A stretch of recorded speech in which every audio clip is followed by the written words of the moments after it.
There are many paths to God, one for every individual. The Shire Free Church does not define a specific path beyond those parameters that must be your foundation. Peace as your way. Love as your guide. And liberty as your light. Learn more at church.shiresociety.com. That's church.shiresociety.com.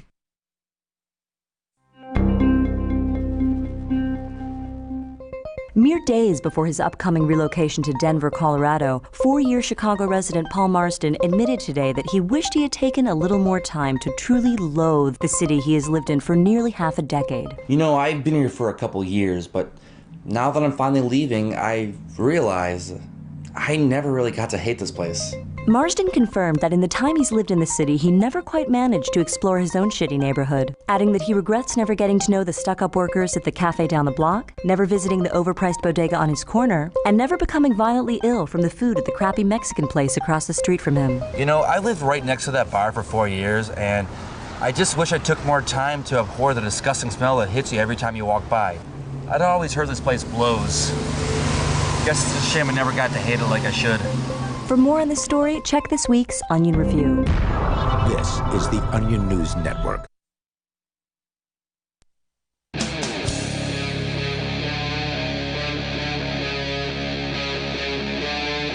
Free Talk Live.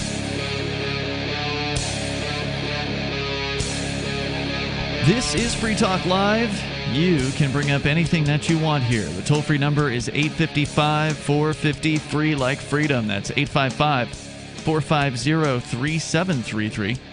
With you in the studio tonight, you've got Ian. Peakless Mountaineer. And Melanie.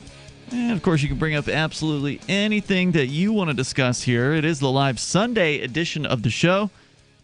And, man, it has been a whirlwind 24 hours here in Keene, New Hampshire. Normally we don't, start the show out by talking about what's going on here, but sometimes what's going on here we have to talk about because it's making international headlines. And that is what happened yesterday when we started the show out yesterday, so 24 hours ago. There was a freshly broken story on Fox News that was on the front page of foxnews.com. It was the second... Oh, wow. So the top story was like a political scandal regarding Donald Trump or something like that, and the second to top story was Aria DiMezzo, and the fact that she is now the Cheshire County nominee for Republican sheriff's candidate here in 2020. She'll be going up against the incumbent, who is a longtime Democrat. He's been in there for 4 terms now, so she's got her work cut out for her. That was what was making the headlines yesterday. We talked a lot about it at the beginning of the show. I'm not going to recap a lot of that, just to kind of bring you up to speed with what's going on. And what's going on is last night, sometime between when she got off work, she works at a local pizza place here in downtown Keene, and, it's Saturday night. She's working the late shift, so she was there until close, which is like 2 o'clock. She got home at about 2:30 after cleaning up and, went inside her house and probably was up until 5, 6 a.m. That's pretty typical for her. She's got to unwind after work, and at some point in that time frame, between 2:30 a.m. and whenever the sun came up, somebody, and maybe it was one person, maybe it was more than one person, I don't know. We haven't seen the footage yet. There is going to probably be some footage from a security system of some dastardly scumbag slashing one of her tires, slashing the cloth top. It was a convertible Mitsubishi. I think Eclipse is the brand of the car that she actually just bought. This car maybe 2 or 3 weeks ago. She had some cool like LED lights installed underneath it. So she was really happy with this purchase. She was excited about the car. And now the top is going to probably need to be completely replaced. It was cut all the way through.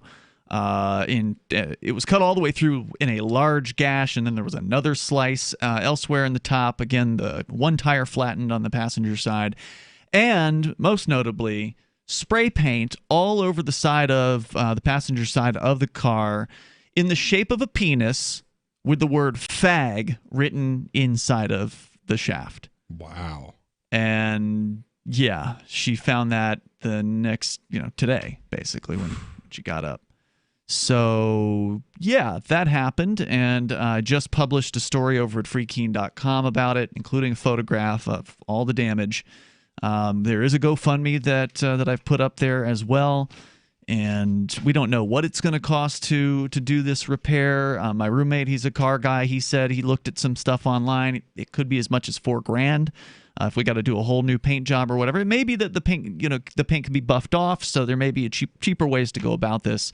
But Aria did have something to say about it. I will share her post with you here.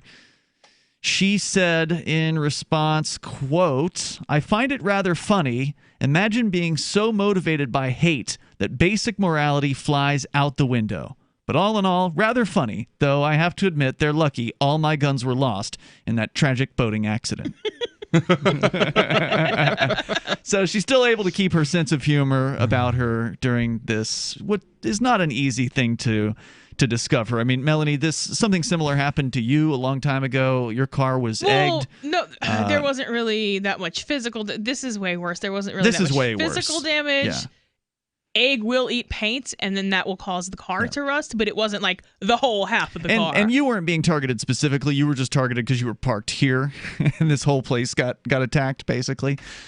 So we're not unfamiliar with this level of hatred. But it does suggest that Aria is on the right track because, as they say, you don't take flack unless you're over the target. And she is definitely taking flack in what is basically, day number 2 or whatever, day number 3 in her sheriff's campaign. I mean, she filed for sheriff earlier, but she didn't really get any attention until after the primary, which she won, and is now the other person on the ballot to challenge the incumbent. So it's a two-way race. It's Aria, our co-host, versus the sheriff. Now, were these supporters of the sheriff or a supporter of the sheriff who did this damage? We don't know. I mean, it would be easy to jump to that conclusion and say, Rivera supporters. We do know if they vote who they're voting for in this election. Probably not Aria, I would guess. And now, whether or not they secretly have an attraction to trans people and they're just truly angry at themselves on the inside and they're lashing out in this way to make this statement is really just a statement about themselves and they can't avoid projecting perhaps themselves onto this situation. What's really going on in the mind of the person who did this attack, we may not ever know, because I know that Aria said she's not planning on reporting this to the police. So I don't know exactly if she has any plan to do any private investigation of this matter. But as I said, there is going to be some sort of video footage that will probably be coming out. That has not happened yet. She is, like I said, she works full time. So she came home at 2 a.m. or 2:30, went to bed whenever she got to bed, got up, and went right back to work. So she barely had time to even glance at the security footage in this particular case. Plus, she's loaded up with media requests that came in yesterday. Again, while she was at work, she's getting a bunch of media requests. People want to interview her. Fox News wants to have her on, and a few other places already. So, yeah, that's what's been going on here in just the last 24 hours since our last episode. I would not have expected that. I mean, maybe 20 years ago, but I mean... You mean this kind of an attack? Yeah, this kind of an attack. That's the kind of thing I expect from the South. Well, I mean, it turns out ignorant people are everywhere. In different concentrations. That's true, but I mean, like the acceptance level that I've grown accustomed to of transgender people is a lot higher than that kind of activity would be expected from. Yeah, I mean, up here, that there does seem to be a fair level of acceptance. Certainly, Aria felt more comfortable becoming Aria after moving here. As I understand her story, and I'm sure she would tell it a lot better, but as I understand it, in Mississippi, where she's from, northern Mississippi. That I could see this happening. That would have been dangerous. Well, right. So she kind of, I think at the very end of her time there, she started to kind of experiment with dressing as a lady. And it was fairly off-putting as far as the reactions were concerned. I remember she specifically told a story about going into like a local convenience store that she was a regular at when she was James, her former legal name, which she's now changed, by the way. The last time she ran for sheriff, she hadn't changed her name yet. So this is her first time running full-on Aria DiMezzo. So she was pretty, I think, intimidated by the social feel down in Mississippi against her, and she never really went full on with the transition. But now she has, every day she's doing makeup and going through the whole process of doing that. And she definitely felt more comfortable here doing this. And to her credit, I mean, she doesn't seem to be intimidated by this.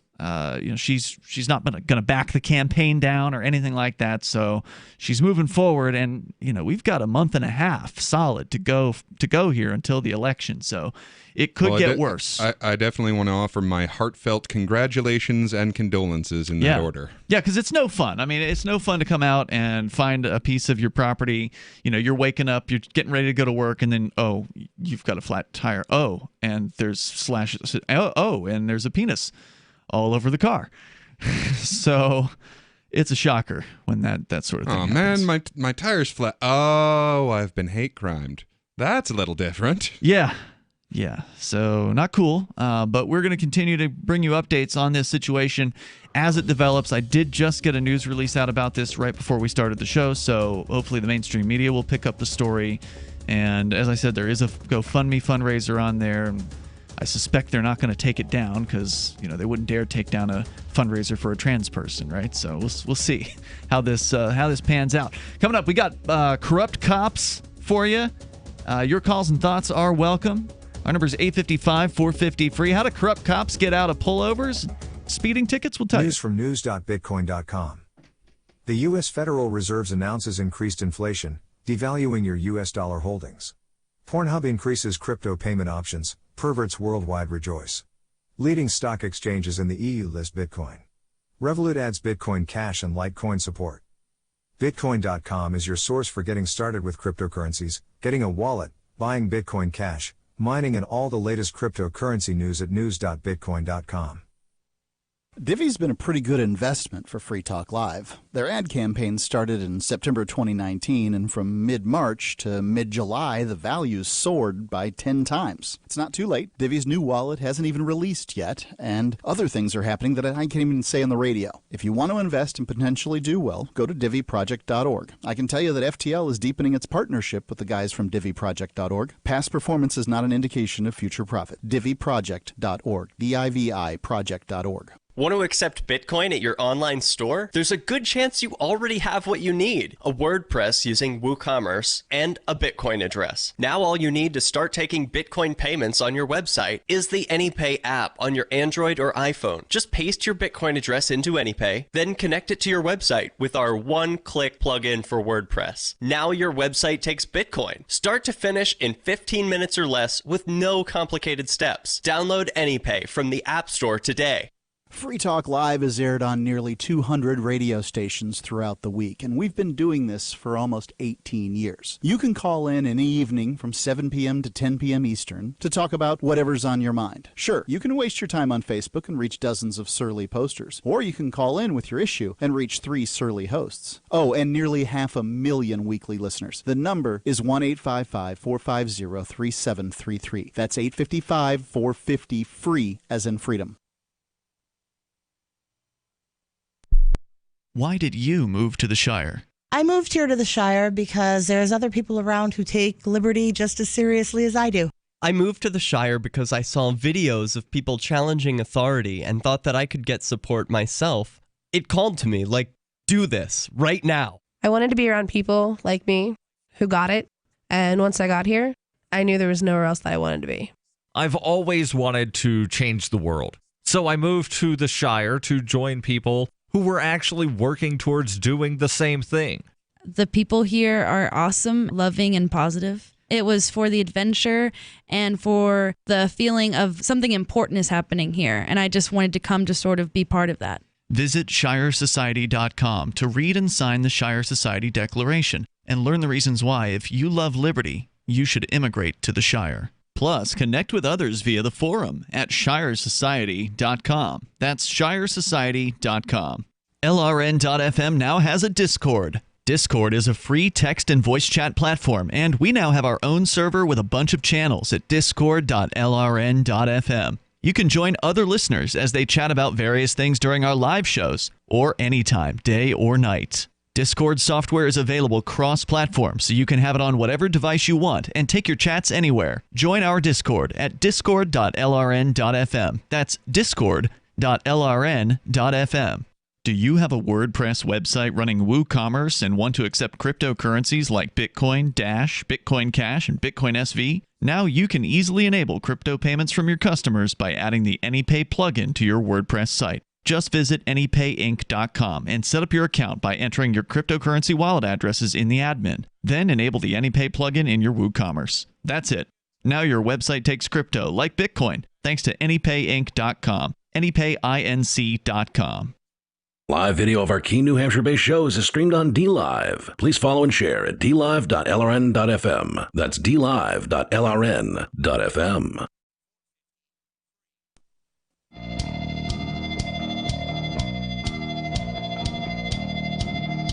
Free Talk Live Sunday episode here. You can join us. Toll-free number is 855-450-FREE, like freedom. That's 855-450-3733.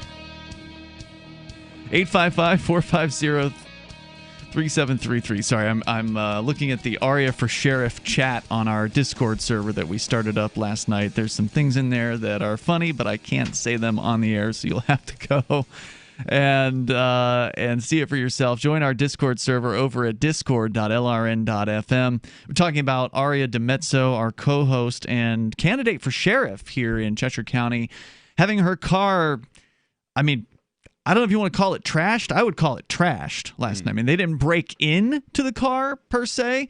So, I mean, I suppose it could have been worse if there had been inside damage in the cab or whatever. But the outside of it was pretty trashed. Tire slashed, top cut in multiple places, and a big penis sprayed on the side of the passenger side door. The word fag written in all capital letters inside of it.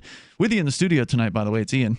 Peakless Mountaineer. And Melanie. So, of course, you know, there's the possibility of a paint job happening here on this car. And the joke I was laughing at in the chat room, Trump is a Democrat is the username. He says, should just roll with it and call it the C-Mobile, which I won't say what the C stands for.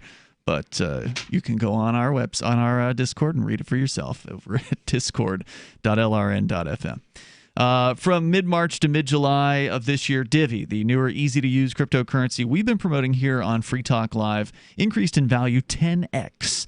And now, of course, the programmers of Divvy would love for that to continue happening, but we can't predict the future, and so we're not going to try. But at Free Talk Live, I will say we are happy with our decision to hook up with Divvy a year ago. You can go to divvyproject.org and begin earning Divvy by starting a masternode or staking Divvy. They even have a lottery for people who stake the coin as well. You can go to divvyproject.org, D-I-V-I project.org. As we continue here, we've got other things to talk about. I didn't intend to talk about Aria 2 nights in a row, but no one was expecting this to happen with her car being vandalized in the overnight. So again, the news story's up over at freekeen.com if you want to share that. It also includes a link to the fundraiser if you want to donate. I just threw in $75. Footloose dropped in $50 before I could even get to it. So we're already, a good 1/20th of the way to the goal or more. Well, breaking news happens.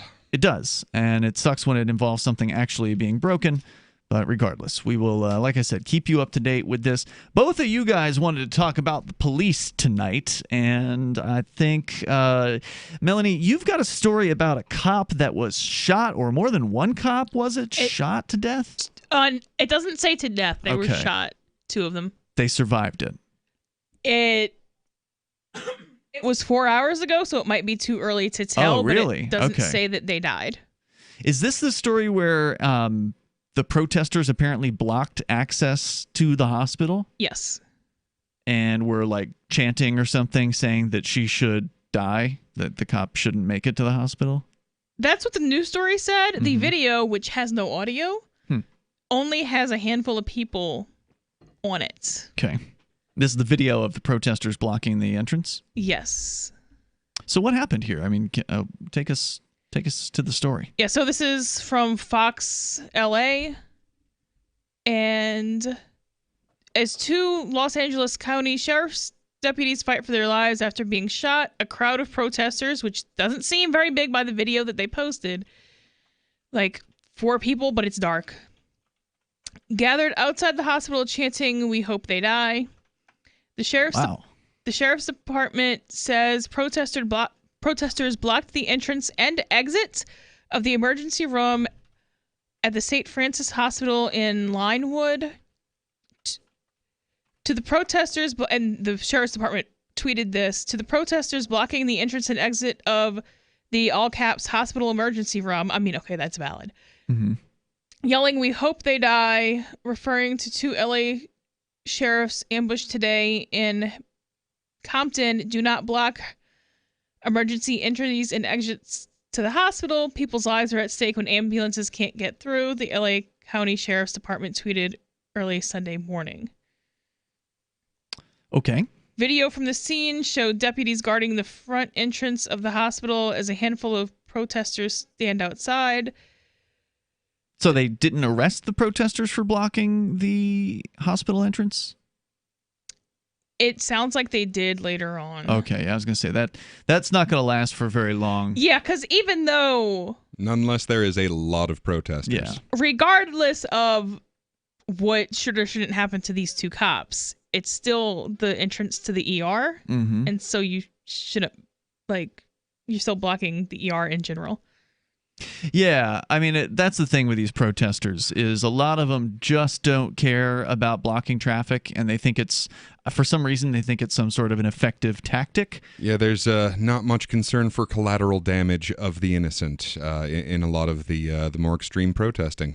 Yeah, and I wouldn't even call that extreme. I mean, blocking a road isn't a particularly extreme activity. It's just an annoying activity in that it's just getting in the way. Blocking an emergency room is a pretty extreme act, I think. Okay, yeah, I'll give you that. Adding the emergency room to it does take it up a notch of ridiculousness, no doubt about it. But generally, just standing in the road isn't extreme per se. It's just extremely annoying because if you've got like a place to be, whether it be your job or somebody that you need to get to quickly or whatever, and protesters just decide they're going to shut down an entire street, it's not going to make you feel warm and fuzzy about them, even if you might have even been inclined to agree with whatever their issue was that they were protesting. Some people will be so upset about being delayed, they won't even want to know what it was you were protesting about. They won't care what it was you were protesting. They don't want to sit there for an hour or a half an hour. They didn't get into their car with the expectation that they're going to be delayed by another 15 or 20 or 50 minutes to get to where they need to go. So I've never liked this particular tactic, and certainly doing it out in front of a hospital emergency room. Okay, you want to stop the cops from getting to the hospital?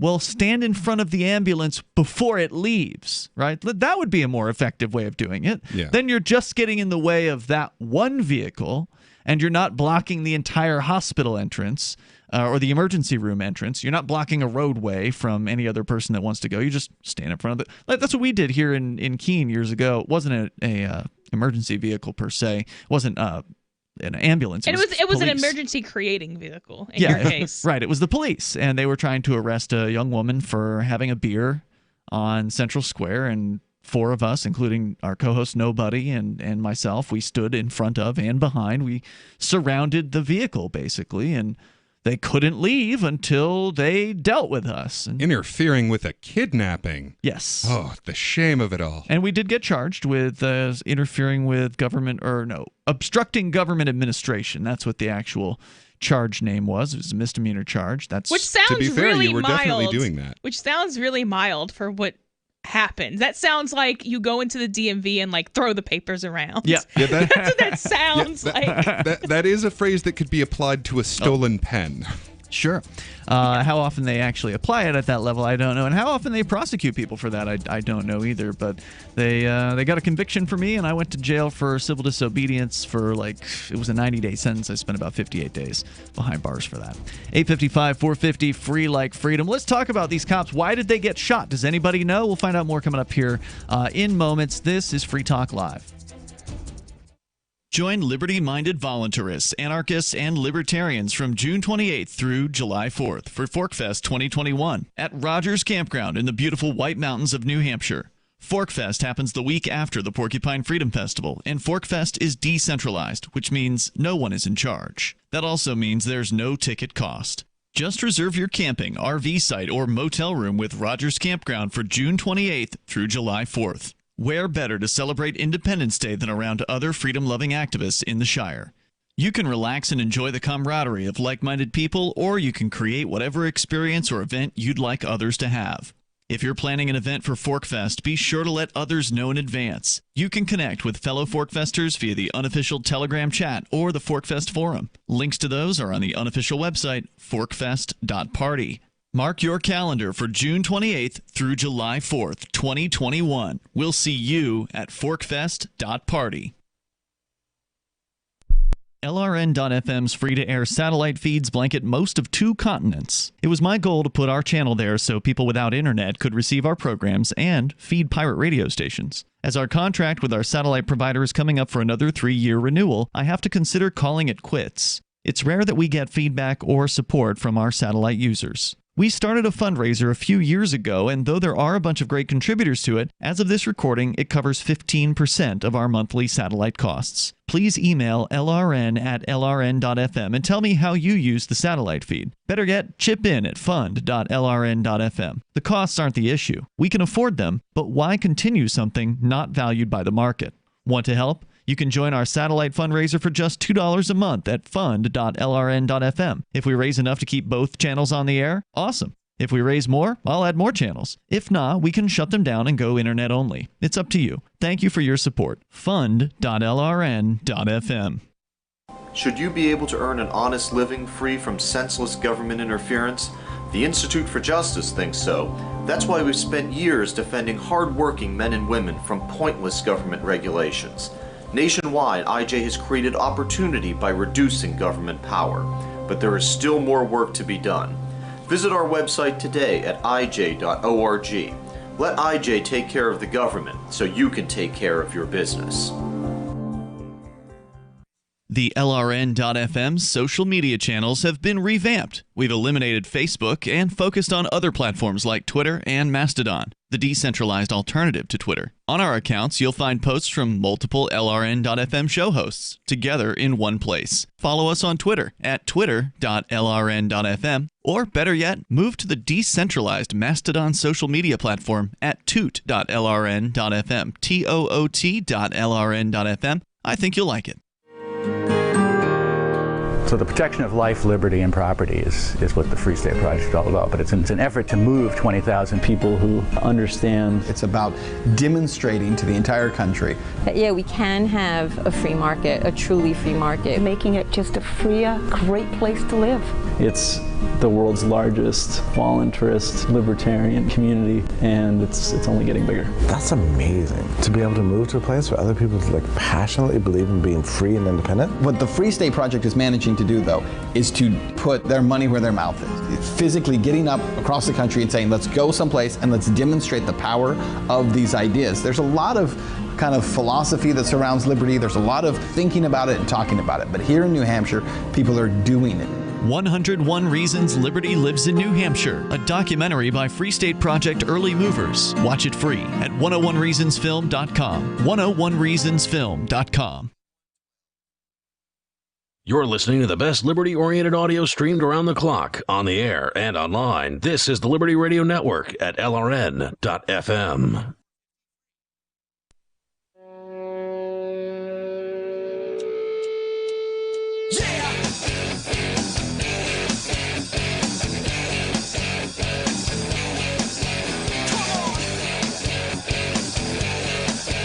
This is Free Talk Live. You can bring up anything that you want here. Live Sunday edition of the show. Our toll-free number is 855-450-FREE like freedom. That's 855-450-3733. Bitcoin.com is a place that you can go online to learn about Bitcoin, Bitcoin Cash, cryptocurrency in general. It's a good time to start doing that if you haven't taken the time to look into it. You don't have to take a whole lot of time, although you can certainly go as deep into crypto as you want as far as learning things. There's a lot that you can learn, but just to get the basics down, it doesn't take that long. You can go and get started with like a 2 to 3 minute long video, and then there's a few more somewhat, more advanced topics you can get into if you feel so inclined over at bitcoin.com. If you're not so new to crypto and you want to get the latest news headlines from the world of Bitcoin, you can go to news.bitcoin.com. That's news www.bitcoin.com. We're going to go to your phone calls and thoughts. You can bring up anything that you want. Robert is in South Carolina. You're on Free Talk Live. Hello, Robert. Hello, sir. I just wanted to let you know the way that problem in Germany was handled by a law professor who was coming What to problem? Texas University. Okay, thank you. Anyhow, the professor was coming to the Texas No, what University. problem, sir? You said the way that problem was handled. Yes. What I problem? understand what you said. No, the problem was that people were in the way of cars and trucks and buses or whatever had to go through, and they wouldn't get out of the way so that the ambulance can get to the hospital. Remember? Okay. Protesters. Got it. Blocking traffic. Go ahead. Right.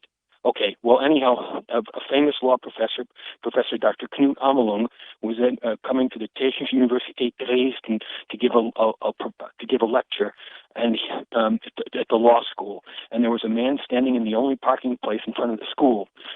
So he carefully pushed the man out of the way with his car. Oh boy. That's no problem. In Germany, we use Roman law, and that professor knows the law inside and out. He's one of the foremost professors. He gave lectures all over the world. Had people coming from as far away as Korea to hear his lectures. What do you mean? What do you mean in this case about we use Roman law? In Germany, we use Roman law. In America, you use English law, actually. And what is the difference? Well, there's sure a lot there's of more than one. to do. Yeah. The outcome should be the same, but the differences are substantial, actually. And a lot of things that are problematic in America never come up in Germany because the law is written differently. And I could go on for hours about some of the differences. But what you're saying is amazing. that this teacher, the professor, he was legally allowed to push the man out of the way with his car? That was okay? Apparently, yes. Huh, okay. Because a professor would not want to be convicted of something, you know what I mean? Sure. I mean, professors commit crimes all the time. They're no less so than anybody else. Right, but you believe that he was innocent of any kind of assault charge because he was, the person shouldn't have been there, basically? Well, yes, exactly. He had no right to block that way. Now, the question is whether the professor had the right to push him out of the way. Well, I guess the law, looking at it from a logical standpoint, he didn't hurt anybody, and he was doing what he was basically allowed to do, which was park the car where there was no car. Mm-hmm. The guy was waiting for his wife to bring the car around. His wife's car wasn't there yet, and the place was empty, so he had every right to do that. As far as the legal right to push him out of the way, I suppose that he figured it would be okay based upon. Well, I don't think that, like you're saying, maybe that will work in Germany, but that's generally not a good approach, as I understand it, here in the United States. Now, this isn't legal advice. I'm not an attorney, but generally that would be considered like battery. Wouldn't that be battery if you hit somebody with a car? Depends on how fast you hit them. Yeah. Well, if you were if you're parking, you're probably not hitting them hard enough for it to be like attempted murder or anything like that. Mm-hmm. So yeah, he didn't really. But it was carefully pushed him. So it would be driving slowly would still be considered at least assault.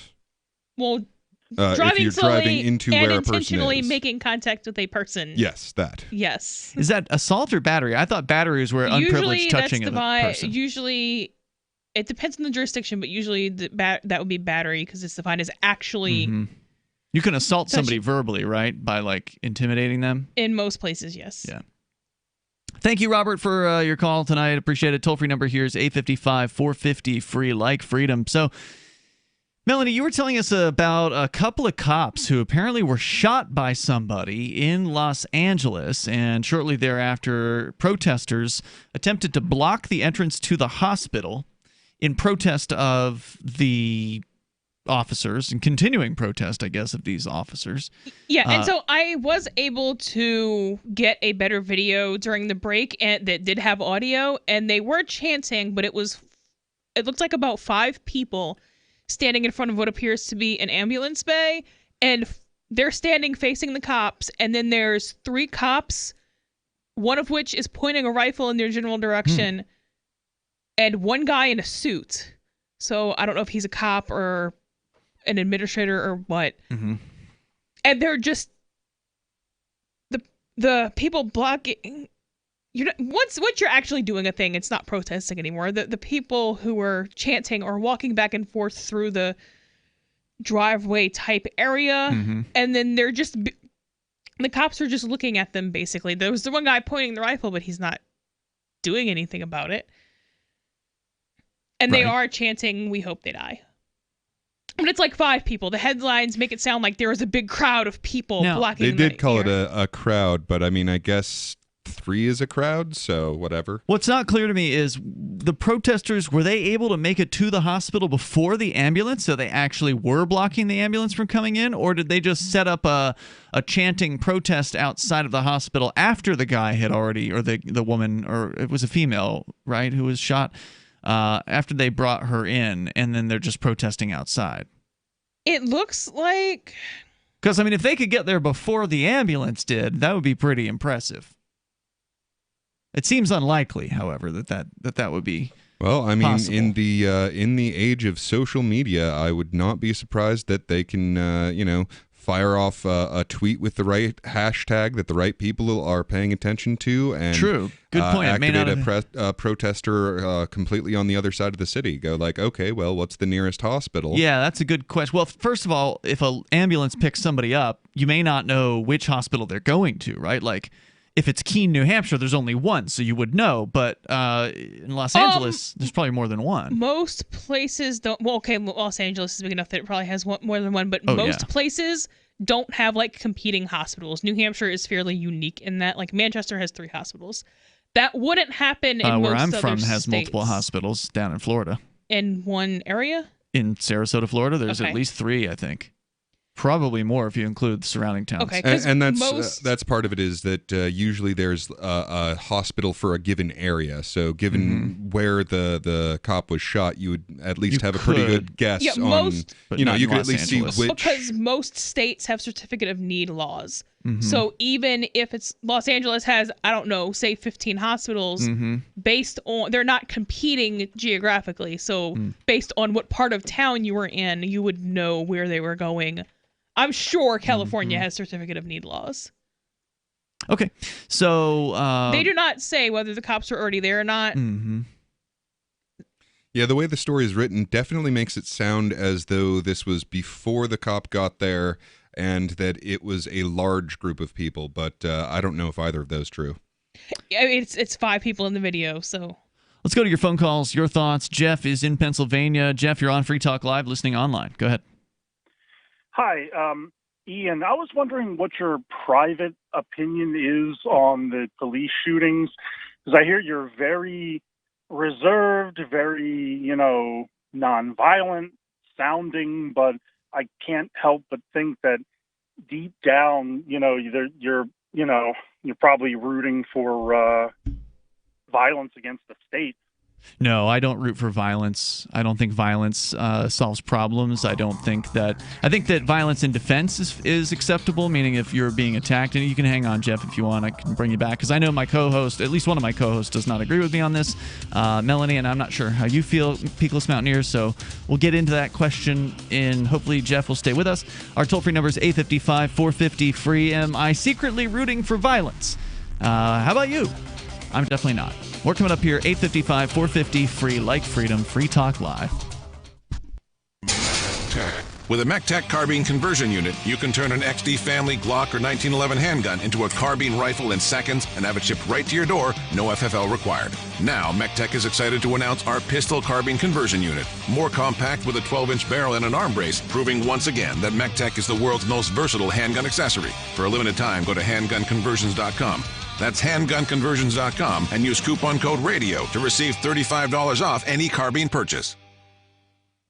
When you have a pain in the neck, a real pain in the neck, back, shoulder, or legs, you now have 2 convenient choices to get fast relief without taking another pill. Because now, Sunny Bay heating wraps and pillows are available at both Amazon and Walmart. Yes, see Sunny Bay's 4.5 to 5-star customer reviews on Amazon.com or Walmart.com. Our made in the USA microwavable heat wraps, heatable neck pillows, and extra large body wraps are designed better for perfect support where and when you need it. Even while driving, Sunny Bay wraps will not burn and stay balanced to provide soothing hot or cold therapy to help treat temporary or or chronic pain. And the best part? Sunny Bay quality products start at under $20. Join thousands of happy customers and see why Sunny Bay products have a lifetime 100% positive rating on both Amazon and Etsy. It's easy. Click Amazon or Walmart and search today for Sunny Bay.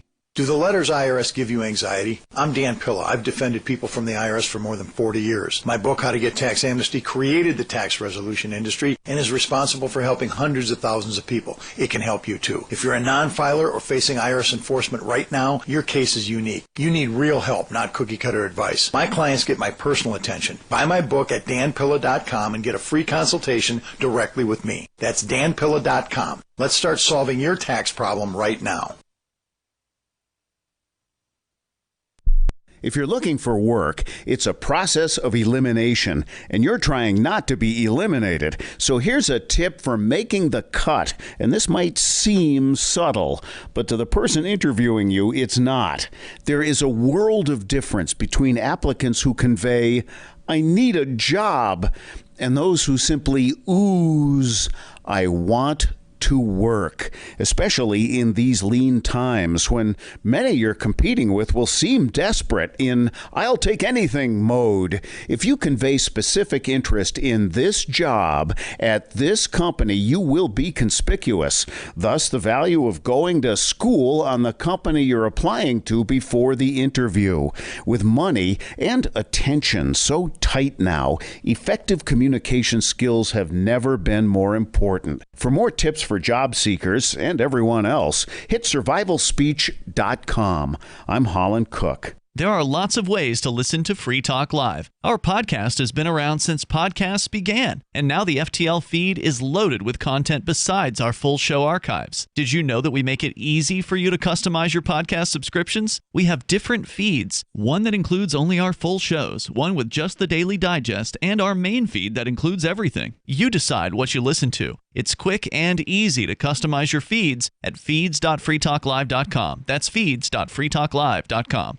Bitcoin.com has launched a trading platform at local.bitcoin.com, allowing you to buy or sell Bitcoin Cash via dozens of payment methods like PayPal, Venmo, bank deposit, remittances, or meeting in person with cash. There are no ID requirements to sign up for and use the site, and all communications between buyers and sellers are encrypted. Finally, a global trading platform that respects your privacy. Visit local.bitcoin.com to get started trading Bitcoin Cash. local.bitcoin.com. Do you love Twitter? Make sure you favorite the LRN.FM Twitter account so you can receive our tweets at twitter.lrn.fm. That's twitter.lrn.fm.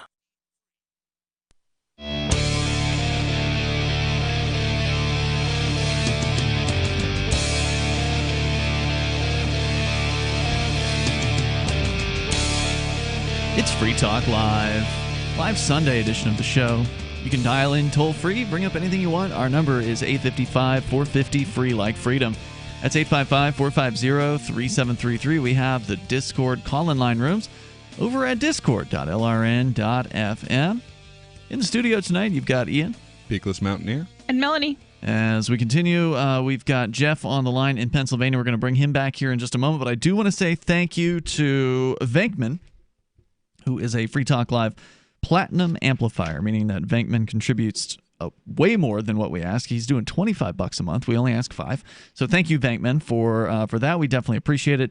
The AMP program is a way for you to get behind what we do here and help Free Talk Live get on more radio stations around the country and bring new internet listeners on board with the show, exposing new people to the ideas of freedom. If that's worth $5 a month to you, to Venkman, it's worth $25. So again, thank you, Venkman. But if it's worth $5, please go to amp.freetalklive.com. If you appreciate the work that we do, it's a great way for you to help us have more people find what we talk about and listen to Free Talk Live. You get some cool perks and bennies as well if you get signed up over at amp.freetalklive.com. It's amp.freetalklive.com. In the news today, a couple of sheriff's deputies apparently shot in Los Angeles County. And Melanie, you've had that story tonight, sharing that protesters showed up at a hospital where they expected the victims to be taken, and they were protesting out there saying that they hope that they die, chanting in favor of their demise. And Jeff had called in from Pennsylvania to ask, Jeff, you said, and I don't want to put words in your mouth, but my understanding was you were asking me, do I secretly harbor some sort of pleasure about police being shot?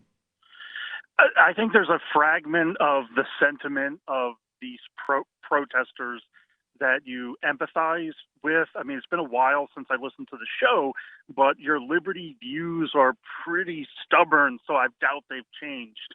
Oh, well, I mean, I definitely can empathize with the protesters. Like, I can absolutely understand the anger that a protester would feel, or a family member, or a loved one, or a total stranger. That somebody who is being oppressed regularly by the police, or even irregularly by the police, would feel. I can understand why that would make somebody mad.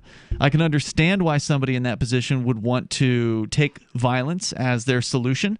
The violence has been used against them. Violence has been used against their loved ones. The police continue to utilize violence against peaceful people. So I totally get it. And we're going to have the rest of the panel here weigh in on this in just a moment, because I know that I'm not, I may be the only one in the room who thinks this way. I don't know, but we're gonna find that out. But ultimately, just because I can empathize with the protesters or the people who were chanting in this particular case for the death of these cops, because I can understand how they feel, doesn't mean that I agree with what they're doing. It doesn't mean that I agree with going around shooting cops. I don't. I believe that peace is the way, and that if that's what we want to achieve, it has to be our means, and you can't lower yourself to their level by using violence to try to get where you want to go. So does that answer your question, Jeff? It is sort of hard to square this view with how you've discussed the use of force by the state in the past. I mean, you've just characterized state agents. This was before the riots and the police thing, like years ago. You've just described them very almost like that these thugs with guns and badges, and they're going to shoot your dog and no knock warrant, like worse than Hitler tier. Well, are you denying of, the existence people. of these things? Like, no knock warrants are real, and there's plenty of videos of cops shooting dogs. Yeah, I mean, there's no doubt that the police are the enforcement thugs. They are an armed gang by any reasonable definition. Yeah, I mean, they're a gang that we don't think of in those terms, which is why I usually find it helpful of like, okay, if someone other than this group was doing these actions, how would I think and feel about that occurring? Like if someone, if a different gang, the Crips. Yeah, okay, the Crips. As I understand, they are big on the color blue, and that's how they indicate their membership in that. So if you imagine a region that was just absolutely unequivocally dominated by Crips, and you would just see these heavily armed Crips walking down the street, and even driving in all blue vehicles with Crip written in very nice lettering on the side, shaking people down for money, on a continual and nonstop basis. I mean, how would you feel about that?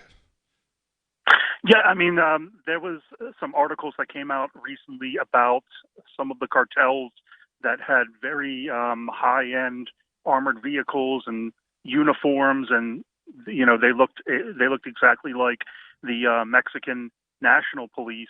But right, I mean, and Crips with tanks would scare the crap out of me. But our police have legitimacy. That's really the main difference between the Crips. Well, where do you think they get legitimacy? Court system, social contract. What is the social contract? Have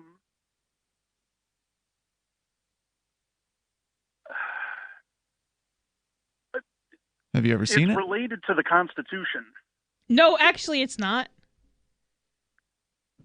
Well, why do you say that, Melanie? I mean, the Constitution is a document that was written by the founders of a nation saying what was going to happen. The social contract is a social sciences theory that says that you agree to all the bad stuff that happens.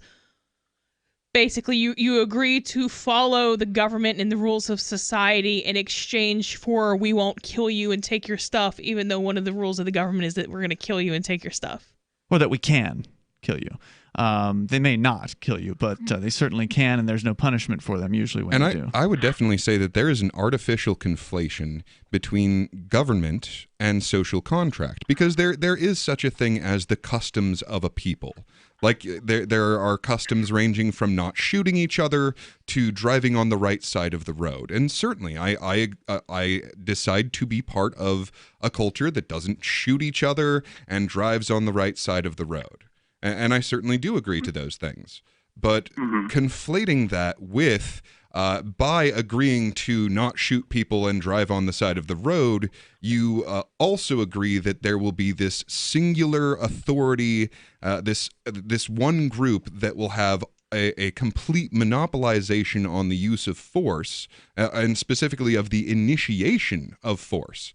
And the idea that I would agree to anyone initiating the use of force and the use of threats, that I would ever agree to any person or group being allowed to steal without it even being considered wrong. I think that's completely unfair. Look, it's either going to be the state initiating the force or criminals, and you try to say that the two are equal and, it's just a changing of a flag or patch or a logo on the side of a car, and it's not. The criminals have no honor, no history, the state. Neither do the cops. So if why does it have to be somebody initiating force? Why couldn't it, if you believe that the state is this good, righteous thing, why couldn't they just respond to force?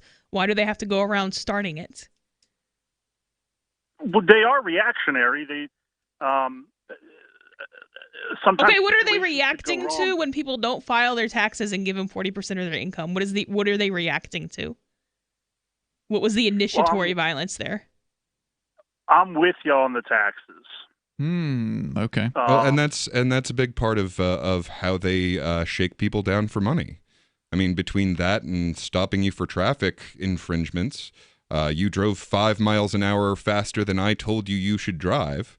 Well, I mean, I'm sorry, I don't believe the idea that the state is honorable in any way, shape, or form. If they were honorable, they'd act that way and not threaten people with violence who have not actually committed any. And so by threatening people over taxes, they are in a place of dishonor. Either you hand it over or we're going to throw you in a cage. That's a dishonorable state. If they really provided these valuable services, they would have no problem getting a GoFundMe and posting fear porn on it and be completely funded to stop, murders, rapes, and thefts. But that's not what they want to do. And we really need to keep our focus on what we're really talking about here is not the violence or the initiation of it, but the acceptance of the initiation of force. And you gave me the option of there will be random criminals doing it or there will be police doing it. There's a third option, which is we just don't accept anyone doing this. I'm not saying that will stop it, but it will let us know that we don't want this to happen. Jeff, thanks for your call and the thoughts tonight. I appreciate it. We'll probably continue some of this here in hour number 2, which is on the way. Got time for you if you want to join us. And I can see, we did have somebody there in our Discord call-in lines. If you want to jump into one of those, you'll sound almost like you're sitting here in the studio with us. Join the Discord server over at discord.lrn.fm. Like I said, hour 2 on the way. Live Sunday edition of Free Talk Live continues. Remember when you first heard about Bitcoin? How long did it take you to realize this little project would soon change the world? Do you kind of wish you had gotten involved sooner? Well, now is your chance to be a part of the next revolution in money. Intercoin is working to finally make crypto go mainstream. It's designed to be scalable enough to support everyday payments and even elections without the state. Bitcoin was originally supposed to be a peer-to-peer cash system, the way we would all pay one another without having to trust any third party. But instead, over time, it mostly became a store of value. That's because every 10 minutes, the Bitcoin network must put all transactions into a block, and that block can only hold so much. If crypto is to become mainstream, for people to use it for everyday payments, we need a new architecture, one that is as secure as Bitcoin while being far more scalable. Check out intercoin.org to find out more and maybe pick up some of those coins for yourself.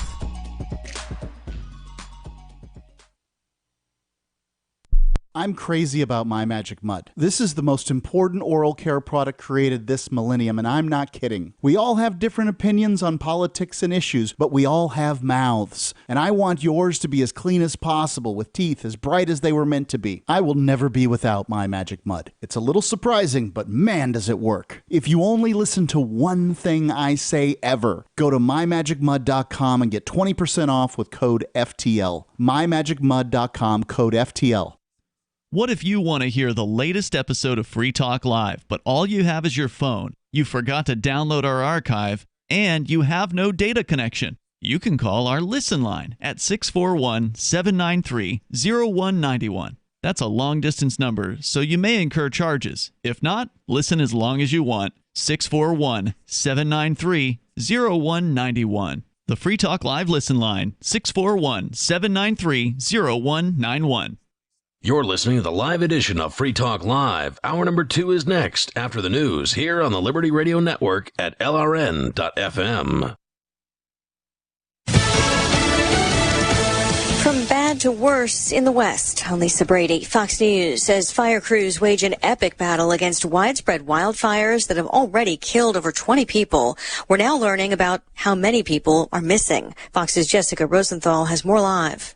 Well, Lisa, while at least 4 people have been killed specifically in Oregon wildfires, Governor Kate Brown said today dozens of people remain missing. In California, at least 10 people have been killed in one fire alone, the North Complex fire, where 2,000 structures have burned in Butte County. The sheriff there says another 16 people are missing. California Governor Gavin Newsom toured the damage. I'm a little bit exhausted that we have to continue to bait this issue. This is a climate dam emergency. As multiple fires burn, resources are stretched thin. Firefighters from Israel, Canada, and New Jersey, as well as even closer states, are assisting here, Lisa. Thanks, Jessica. For the second time in a month, a U.S. brokered peace deal is reached in the Middle East. Bahrain agreeing to recognize Israel just days before Israel and the UAE sign their agreement to normalize relations at the White House next week. President Trump in an Oval Office announcement today saying he's hopeful of more deals. We think ultimately you'll have most countries join, and you're going to have the Palestinians in a very good position. They want to come in. They're going to want to come in because all of their friends are in. And so far, Palestinian leaders have strongly condemned the agreements as a betrayal of their cause and the ongoing push for statehood. Earlier in the day, both the president and Democratic nominee Joe Biden each attending ceremonies to mark 19 years since the 9/11 terror attacks that killed nearly 3,000 people. Biden visiting both New York's Ground Zero and Shanksville, Pennsylvania, where he met with victims' families. Mixed finish to the week on Wall Street. The Dow up 131, the NASDAQ down 66. America's listening to Fox News. For over 20 years, millions of customers have trusted Blinds.com to update their homes. Because Blinds.com makes it easy to get custom blinds that'll give your windows a high-end look without the high-end price. Whether you like to DIY, need design help, or prefer measure and install services, they do it all with easy online ordering and free shipping right to your door. If you're nervous, know that Blinds.com has over 30,000 5-star customer reviews, and they guarantee the perfect fit for your windows, whether you do it yourself or have them do the whole installation.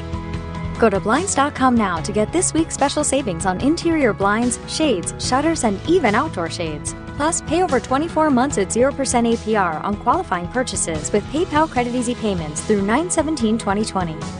As of March 1st, 2020, new PayPal credit accounts have a variable purchase APR of 25.49% that will vary with the market based on the prime rate. Minimum interest charge is $2, subject to credit approval. Visit Blinds.com/PayPal. Other rules and restrictions may apply. A court hearing today for the officers charged in George Floyd's death. His brother Philinus outside the courthouse in Minneapolis. We need to stop this. This is wrong. We need justice, and we demand that. Family members urging peaceful protests to continue. A lot of questions facing the judge. No decision on motions in Minneapolis in the case against 4 officers accused in the death of George Floyd on a possible change of venue or to combine cases. Though Hennepin County Judge Peter Cahill did disqualify Hennepin County Attorney Mike Freeman and 3 other prosecutors, saying a private meeting that they held with a medical examiner makes them now witnesses in the case. Today's hearing marked another step in what will be a long process toward justice. Minnesota Attorney General Keith Ellison, the judge, still also has yet to rule on motions to dismiss. Jeff Manasso, Fox News. One of the federal prosecutors helping to lead an investigation into the origins of the Russia probe has resigned. Free Talk Live. 3-year-old child lost his arm after being viciously attacked by a pit bull terrier earlier this month. Gosh. Now the incident has moved a state lawmaker to author legislation that will effectively ban the pit bull breed in the entire state of Oklahoma. Wow. Wouldn't all of Mr. Wesselhoff's constituents be a little safer if we all just couldn't have any dogs at all? That's true. It would guarantee that no one would be bitten by dogs. Right, and no cats. What about cats? They scratch people. They do scratch people, and it leaves a nasty infection. It could, certainly. Certainly. We should ban infections, too, while we're at it. I mean, while we're protecting everyone from everything. Birds can carry the flu. We know that. We should just exterminate all animals with teeth. Well, forget the teeth. The birds have no teeth. I say we kill them all. Just every animal. Yeah. Okay. What about insects? You could just sign a law that bans mosquitoes. That'd be great. Free Talk Live, 7 nights a week from 7 to 10 Eastern, live on the Liberty Radio Network at LRN.FM. A Japanese-American internment facility was still in operation in the mountains of Northern California. The facility should have been closed in 1945 and its 6,000 residents released, but unfortunately the camp was overlooked until this week. I am happy to announce, however, that the remaining 118 detainees have now been fully exonerated of suspicion of spying for General Tojo, and they have been freed. Next item of business. The president will be meeting with the Australian Prime Minister, Kevin Rudd. Yes, Denise? This is a huge oversight. How could this have happened? Well, Denise, it looks like the camp just somehow slipped through the cracks. The end of the Second World War was a hectic time in America, and it's only natural that we let a couple of things slip in our excitement over defeating the Nazis. Who was going to be held responsible for this? Congressional investigation? No, there won't. In fact, the War Relocation Authority was responsible for the decommissioning of the internment facilities, but that organization ceased to exist in 1946, so no. This is the Onion News Network.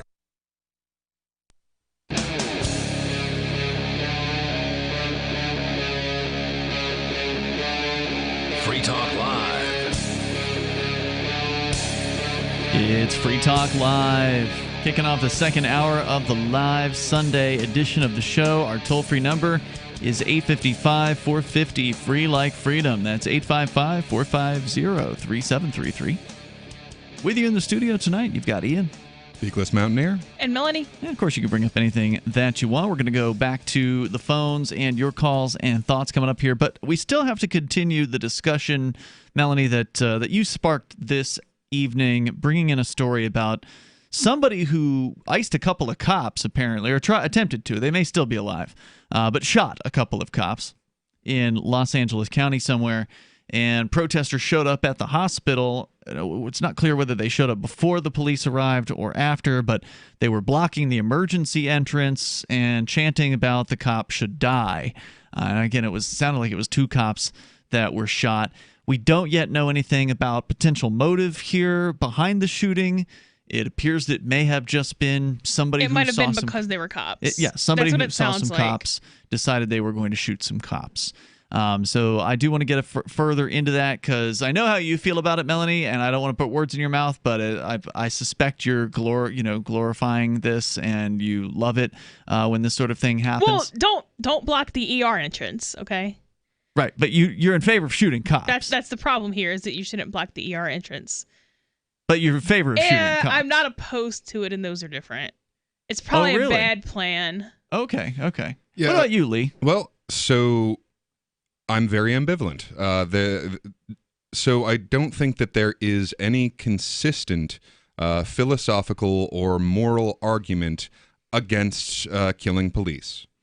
However, I think it's a terrible idea. Mm-hmm. I have goals that I would like to accomplish, one of which is getting a form of defense that is effective and largely peaceful and is actually responsible to the community that they are defending. You mean replacing the police with something better? Yes. Mm-hmm. You have to be able to fire these people. Mm-hmm. And right now, there is no way of using their competition instead of them. You can't say, I don't want to be protected by you because of X, Y, and Z reasons. Right. I don't like how you shoot dogs, for instance. I don't like how you shoot dogs. I don't like how you shoot people while they're asleep in bed. I don't like how you can just get away with murder and steal people's property on the side of the road and nothing ever happens to you. That's examples of reasons that, like, okay, here's why I'm not going to be paying your salary. Here's why I'm not going to offer, because if we had something effective, I would be perfectly willing to sign a contract stating I'm not going to do X, Y, and Z. You know, I'm not going to murder or assault or rape or all of that.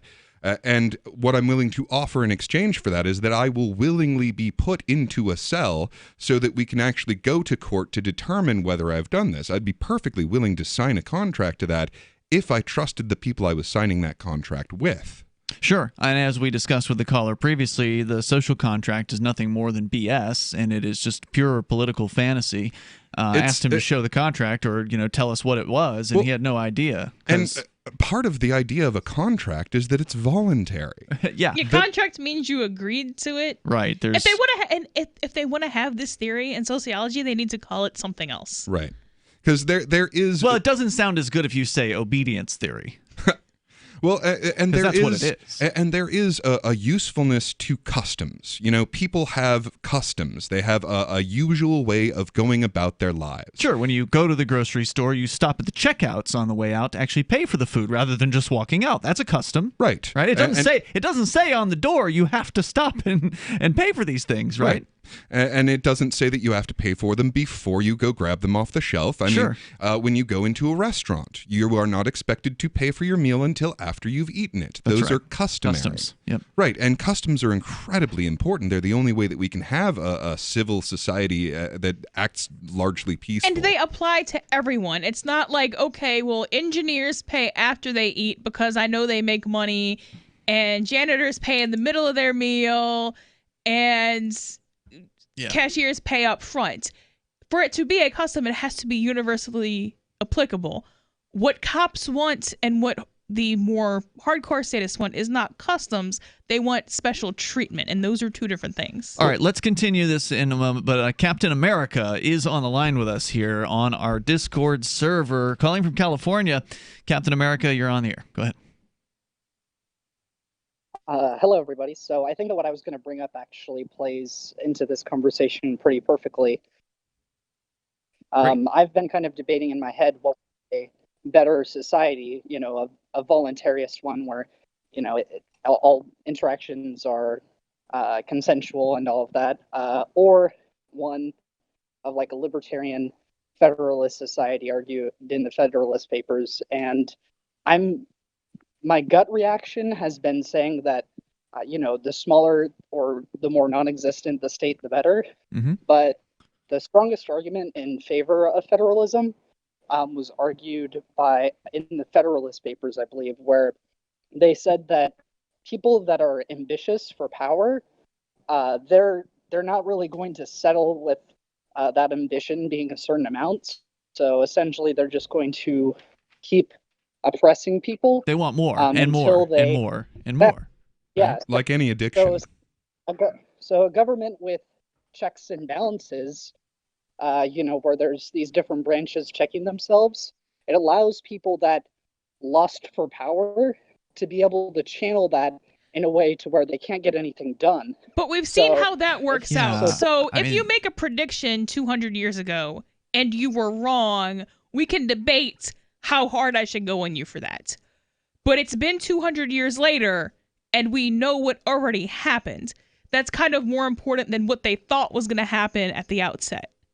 Yeah, the idea of these checks and balances, I mean, it was a very interesting idea, but we've actually played it out. And I mean, just think logically, like, okay, let's say that there's you and me, and whether we're individuals or branches of the government or what have you, we're both power addicts, and we both want absolute control over the entire universe. And the idea is that my wanting power means that I will keep you from getting power. But what if we make an agreement whereby we both get more power?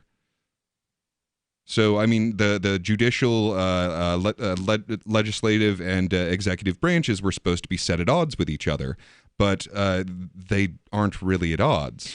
Yeah, I mean, every now and then the court system will give a positive ruling, but it's 10 steps, towards tyranny for every one step that they might take back in, a constitutional direction. So whenever the police want more so-called authority, want more leeway to search, and want more ability to beat and arrest and whatever violence and damage that they want to do, the courts will almost always go ahead and cede it to them. And of course, the legislative branch is more than happy to pass them all kinds of tools like the Bearcat tanks that they've been getting recently through military and federal budgets being passed over to them and such. I mean, it's just the checks and balances are what have supposedly given us the system we have, right? This is a checked and balanced system, supposedly. That's what they taught me in school. And yet we have a military that's in 1,000 bases across the world, bombing and killing innocent people constantly. We have the police force, of course, cracking down and destroying innocent life. We've got Border Patrol agents turning this into a prison colony, basically. I mean, this is by no means a small government. Right, like it just keeps getting bigger. And what is it now? $3, $4, $6 trillion in deficit in just this 1 year. And I mean, the whole idea just underestimates the ability of people to work together. I mean, even terrible, evil, maniacal power addicts can figure out a way to work together, at least for a long time. So I agree with pretty much everything that's been said so far. I guess what I'm trying to ask then is what would be the thing that would constrict the people that desire for more and more power? Because as much as I love the non-aggression principle, I don't think that that in of itself is enough to stop tyrannical forces. So it's basically the same idea, but instead of having 3 groups of people, you have everybody. So it's a check and balance of everybody by decentralizing all of the power to the individual. That's how we can keep the corruption at the lowest possible level. Let's talk more about that, though. And Captain America, if you want to stay for that conversation, you can stand by. We'll continue, because you brought up an interesting discussion. 855-450 free. We're talking about humans and their predilection towards power and how to stop that or lessen it. News from news.bitcoin.com. The U.S. Federal Reserve announces increased inflation, devaluing your U.S. dollar holdings. Pornhub increases crypto payment options, perverts worldwide rejoice. Leading stock exchanges in the EU list Bitcoin. Revolut adds Bitcoin Cash and Litecoin support. Bitcoin.com is your source for getting started with cryptocurrencies, getting a wallet, buying Bitcoin Cash, mining, and all the latest cryptocurrency news at news.bitcoin.com. Divvy's been a pretty good investment for Free Talk Live. Their ad campaign started in September 2019, and from mid-March to mid-July, the values soared by 10 times. It's not too late. Divvy's new wallet hasn't even released yet, and other things are happening that I can't even say on the radio. If you want to invest and potentially do well, go to divvyproject.org. I can tell you that FTL is deepening its partnership with the guys from divvyproject.org. Past performance is not an indication of future profit. divvyproject.org. DIVI project.org. Join liberty-minded voluntarists, anarchists, and libertarians from June 28th through July 4th for ForkFest 2021 at Rogers Campground in the beautiful White Mountains of New Hampshire. ForkFest happens the week after the Porcupine Freedom Festival, and ForkFest is decentralized, which means no one is in charge. That also means there's no ticket cost. Just reserve your camping, RV site, or motel room with Rogers Campground for June 28th through July 4th. Where better to celebrate Independence Day than around other freedom-loving activists in the Shire? You can relax and enjoy the camaraderie of like-minded people, or you can create whatever experience or event you'd like others to have. If you're planning an event for ForkFest, be sure to let others know in advance. You can connect with fellow ForkFesters via the unofficial Telegram chat or the ForkFest forum. Links to those are on the unofficial website, forkfest.party. Mark your calendar for June 28th through July 4th, 2021. We'll see you at forkfest.party. The political world is a maddening cesspool of corruption and lies. Nobody tells the truth. Nobody keeps campaign promises. Nobody obeys the Constitution. Nobody puts the people first. How can we ever escape this web of tyranny? Vote for nobody. Hi. My name is Nobody. I'm running for governor of New Hampshire because nobody knows how to live your life better than you do, and nobody deserves that kind of power. I want to put you back in control of your money, your lifestyle, your work, your body, and your life. Nobody should rule you but you. New Hampshire convicts many people of so-called crimes that should never have been prosecuted. If elected, I will pardon every victimless crime in New Hampshire history. This includes drug, gambling, prostitution, gun, and driving offenses. Nobody should have a criminal record when they have not harmed anybody. Wouldn't it be nice to have nobody telling you what to do? Learn more at electnobody.com. electnobody.com. Some of you asked, and now we've delivered. LRN.FM's live Keene, New Hampshire studio shows are now streamed in HD on Twitch. Visit our channel at twitch.lrn.fm and give it a follow. If you have Amazon Prime, you get one free subscription on Twitch. If you use it on our channel, Twitch will give LRN.FM a monthly piece of your Prime subscription cost. So please watch, follow, share, and subscribe to twitch.lrn.fm. That's twitch.lrn.fm. There are basically two types of advertising, direct response and branding. Radio's great for direct response with its low cost to listener ratio, but audio can't be beat for branding, which is a longer-term endeavor. You want to be the first thing that someone thinks of when they think about your product or service. If you have a local business that you want kept top of mind in your community, call the station. If you need national reach, Free Talk Live's got around 200 radio stations, millions of monthly listening sessions, can suit all budgets, and if we don't think we're right for you, we'll tell you. Email me, mark@freetalklive.com.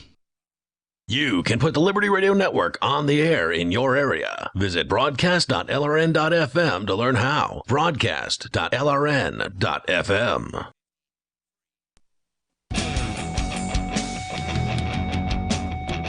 Free Talk Live. Dial in toll free. Join us here if you want. You can bring up anything that's on your mind. Our number is 855-450-FREE.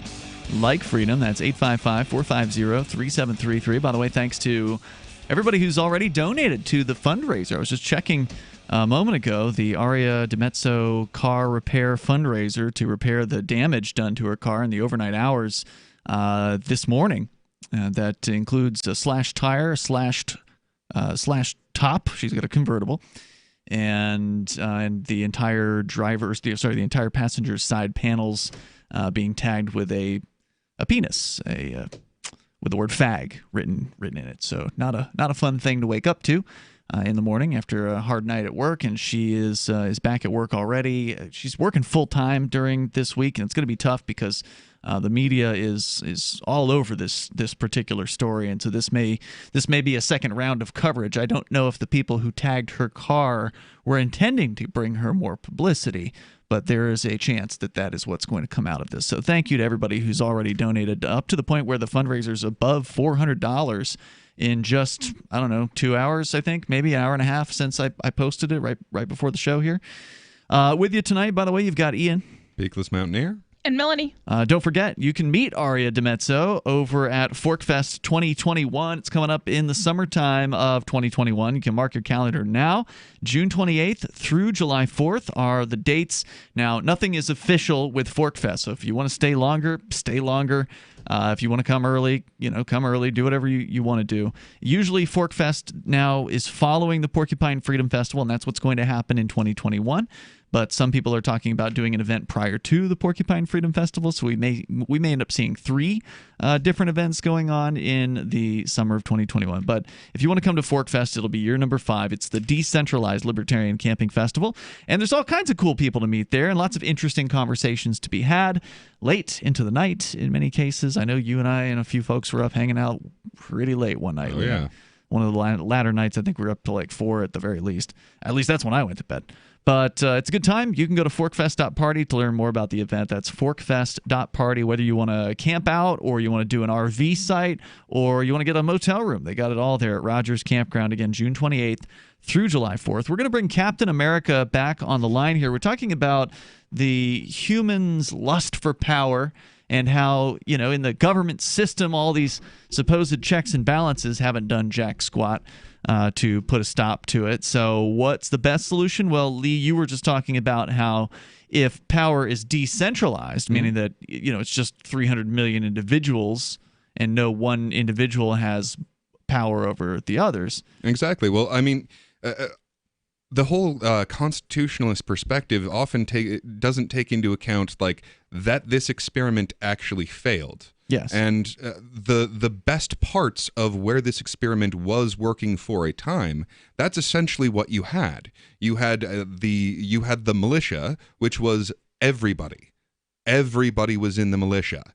And at the time, the technological difference between how an individual could arm and how a nation could arm was within the same ballpark. Mm-hmm. So, I mean, you really just have to take seriously what Lord Acton said about power corrupting.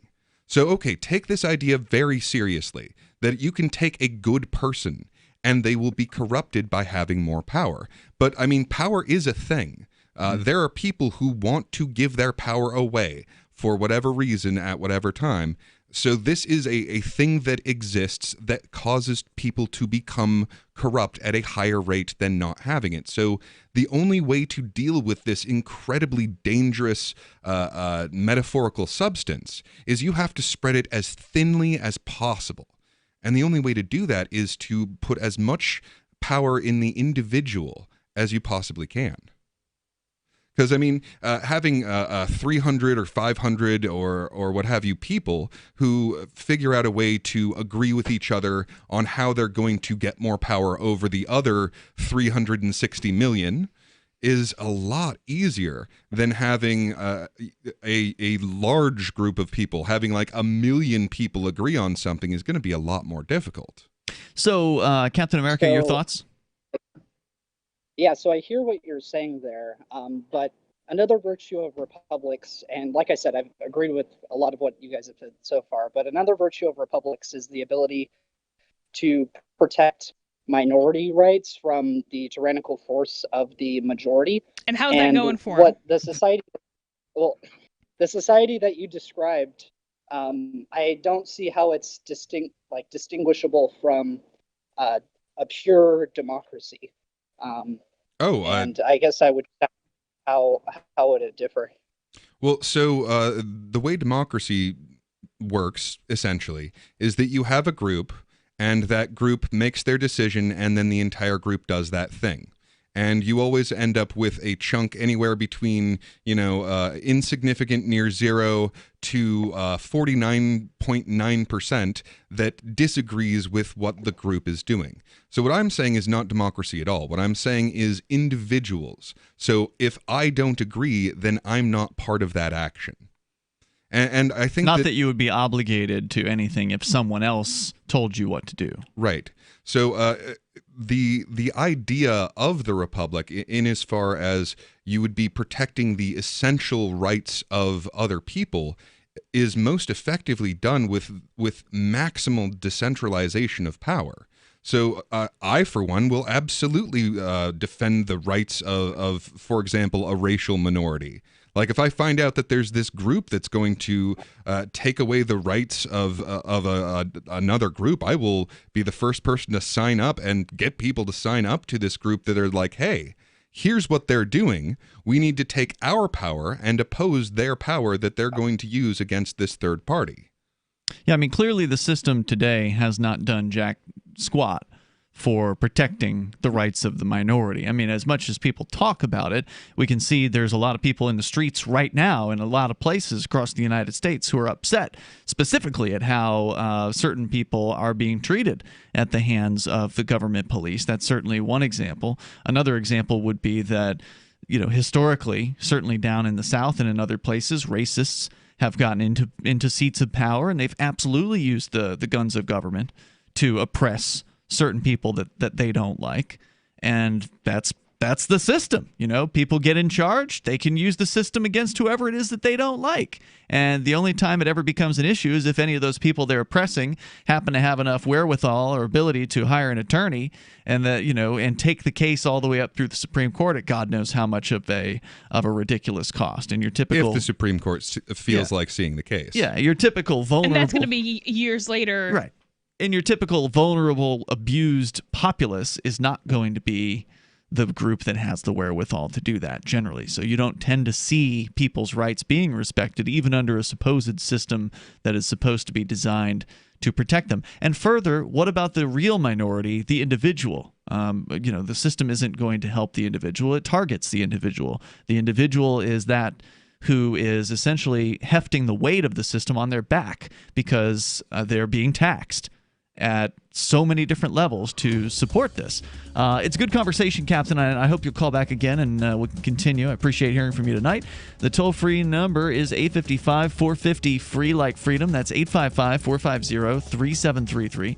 So what we're talking about is getting the power out of these structures and just having freedom and, let the chips fall where they may. If there's somebody who's being violent, then people with guns will oppose that person. They will defend their property. They will defend the freedom and the rights of their neighbors.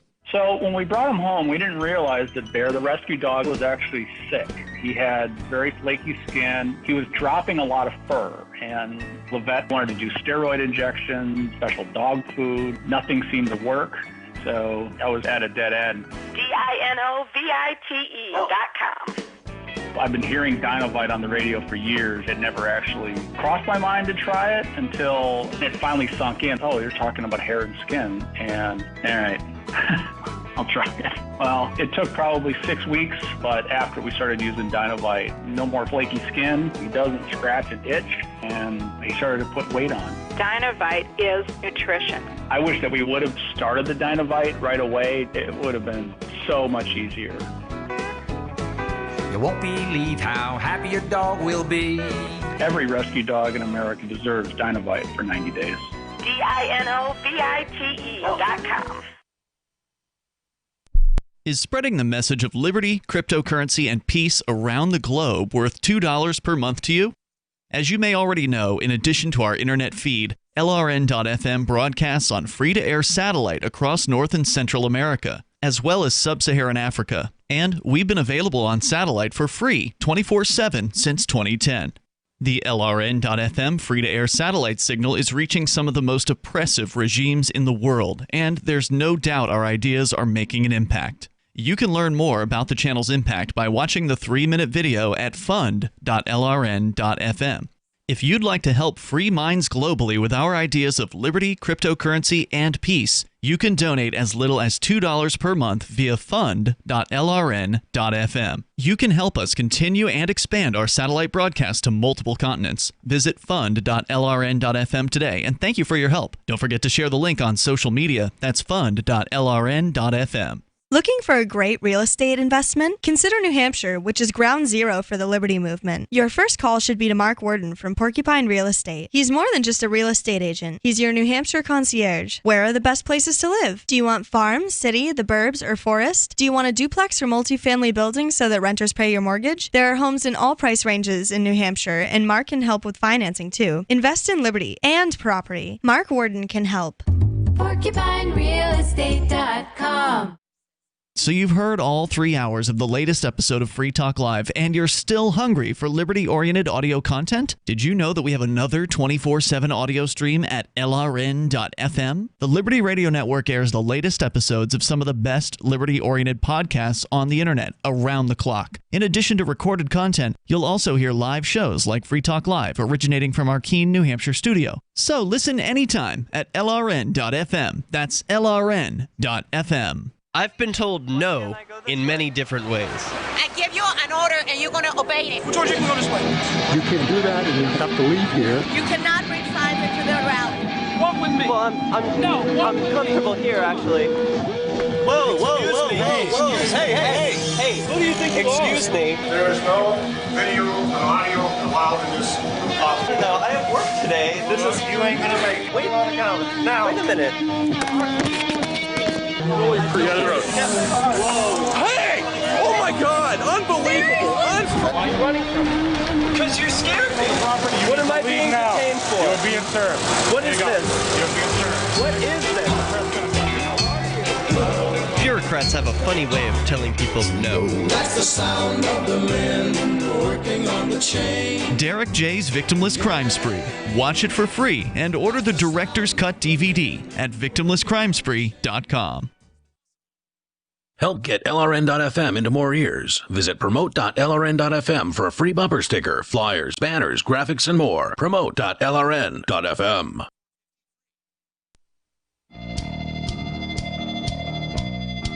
Free Talk Live. You dial toll free, bring up anything you want. Our number is 855-450-FREE, like freedom.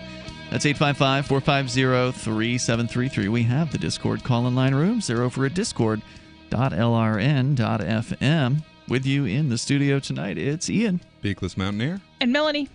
So we got more to say on the topic of police and violence and abuse and corruption. In fact, Peakless Mountaineer, I know you've got a story about something that isn't a new idea, but it's something that is getting some new press out of Vice.com, and it's about the police courtesy cards that they issue to one another. It's basically a get-out-of-jail-free card. That's what they call it. Yeah, so we're going to talk more about that. Your calls and thoughts are welcome as well. You can bring up anything you want here at 855-450-FREE, like Free Talk Live, 855-450-3733. And, of course, there's, more crazy mask mania news, government COVID crackdown stuff, all of that continues, and it continues to get worse, even here in the so-called live free or die states. So, of course, as always, you can bring up whatever you want. Plus, the Minneapolis police says they're going to overhaul their use of force policy. And we'll see what exactly that means when a government agency says they're, quote, overhauling their use of force policy. So are they going to really make some significant changes here to the system? Turns out we've been asking too many questions. We should just shoot first. Probably, yeah. We'll tell you more about that on the way here tonight. So 855-450-FREE, like freedom. But was there any more comments you guys wanted to make about the issue of the lust for power and how we can, reduce that into the future? Yeah. And so his original question was that how or it isn't the NAP the NAP is the non-aggression principle. Yeah, the non-aggression principle is not going to stop people from aggressing, and because moral philosophies aren't self-enforcing. Mm-hmm. The NAP, the non-aggression principle, is not a military strategy. It is not a type of arbitration. It is not a method of security force. You need, if you're going to have a fight, you need a method to do that, and that would be a military strategy, a security force, a type of arbitration. And if you try to make a moral philosophy do the job of a military strategy, it's gonna fail. But at the same time, if you try to make a military strategy do the job of a moral philosophy, that's gonna also, that's like vice crimes. Right. If the people are moral, and I think generally people are good, I think that's why people aren't out murdering and, raping all over the place. I think that's because people do understand that we have to cooperate. We have to respect each other's rights in order to get along, in order to have a peaceful and productive society. There are some exceptions to that. There are people who are sociopaths and who are psychopaths and who are willing to do damage to other people in order to get their way. Having a system institutionalizing power gives those psychos and those sociopaths somewhere to safely flee. So it's kind of the question that some people have about corporations. Well, what do you do about them in the absence of a state? Well, you don't give them a military for free, which is what we've done. Mm-hmm. We've given the violent sociopaths a safe place to hang out and be sociopaths with public acceptance and funding. You can't stop them from existing, kind of.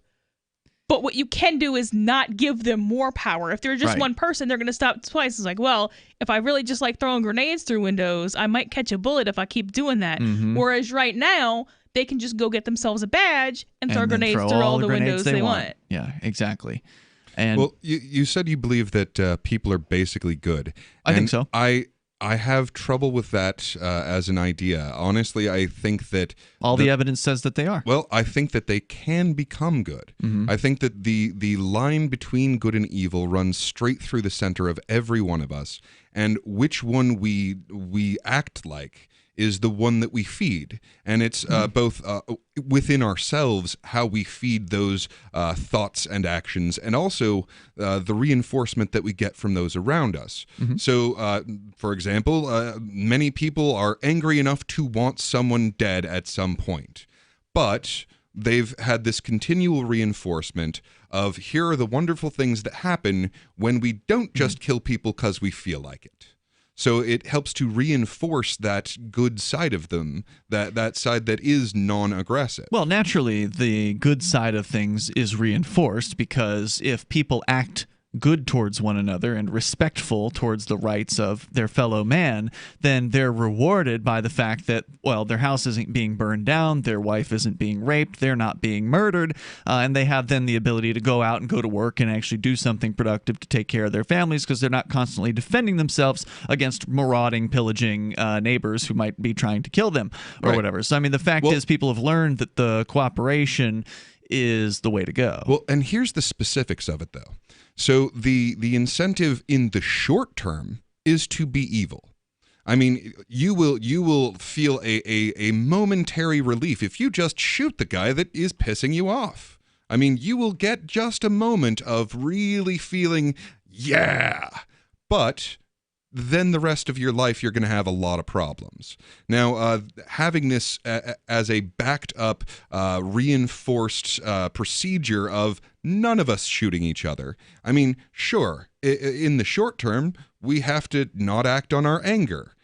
But in the medium to long term, that means we can actually establish trade and feed each other. Mm-hmm. In the long term, it means that we can have this incredible society where we have developed the technology to essentially end hunger and communicate with everyone on Earth. Well, you're right. I mean, as far as the sort of the state of nature, if you go all the way back to whenever humans became human and started being different from whatever we came from, but yeah, it might have been imminently in the short term productive to club somebody over the head and take their coconuts or their house or whatever, their hut or whatever it is that they had created for themselves. And it's still a short term incentive. You will get a short term incentive for it. No doubt about it. And that was a short-term benefit for the person who had figured out how to use the club until somebody else figured out how to use something against the guy that had the club, and then his short-term benefit was over because he got killed, right? Certainly might, at that time, could have made right in the viewpoint of the person who was mighty. And that's exactly it. So if I club you over the head, well, your friends are going to come after me, but that's a medium-term downside for a short-term benefit. Now, if I don't club you over the head, then I won't have your friends coming after me. That's a medium-term benefit for a short-term sacrifice. But the long-term sacrifice is where we really get into the compounding effect of establishing an entire culture where no one clubs each other over the head. Because then we have to find other ways of solving our problems. And we're mostly there with the exception of this exception known as the state, where people just pretend like what they're doing is somehow not clubbing someone over the head. Oh, well, like the caller who said in the first hour, I think it was John or something like that, he said, well, they have legitimacy. And then he cites the courts as an example of how they're legitimate. Oh, so as long as you build this system, then it's totally fine for these men to go around and club people and kidnap them and do horrifying things. And then all they have to say was, well, you voted for it. And people will just say, oh, shucks. Well, I guess we'll just do whatever we're told. And a lot of times there are things that will escape that blind spot. Like, I'm sure he wouldn't consider Nazi Germany to have been equally legitimate, but they had courts. They certainly kept their courts going during this. And for the people there, they were under that spell, a lot of them. Let's go to John. He's in Vermont listening to WVMT there. John, go ahead. Oh, yeah, I just want to make a comment. Yes. It sounded like you guys were okay with the two cops that were shot in L.A. With the shooting or with the cops? Because that sentence is ambiguous. The actual, the two police officers that were shot in the face and got sent to and were in the hospital, they shouldn't have been shot, right? One human shouldn't shoot another human like that. Correct? There are plenty of times when it's either acceptable or necessary to shoot another human. So there's 3 different people on the show here, John. If you want to hang on, I suspect all of our viewpoints are different on this particular subject.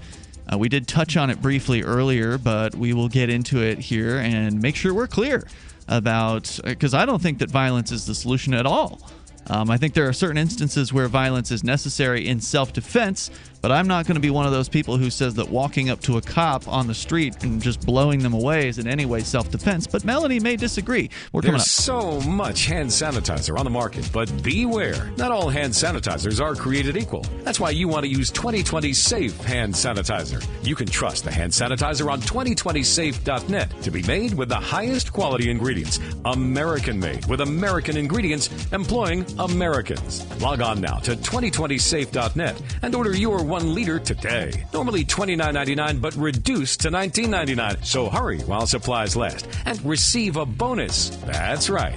You'll receive a 30-count bottle of Immune Booster, a $39.95 value free by using code GCN at checkout. Right now, click 2020safe.net. That's 2020safe.net to get our 1 liter bottle of high-quality hand sanitizer with your free bonus. A 30-count bottle of Immune Booster valued at $39.95. Remember to enter GCN at checkout, and the bonus is yours free. 2020safe.net.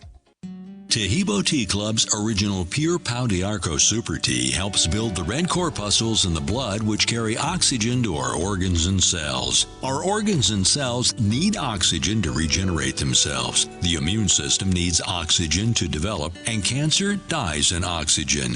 So the tea is great for healthy people, and it can truly be miraculous for someone fighting a potentially life-threatening disease due to an infection, diabetes, or cancer. A 1-pound package of tea is $34.95 plus shipping.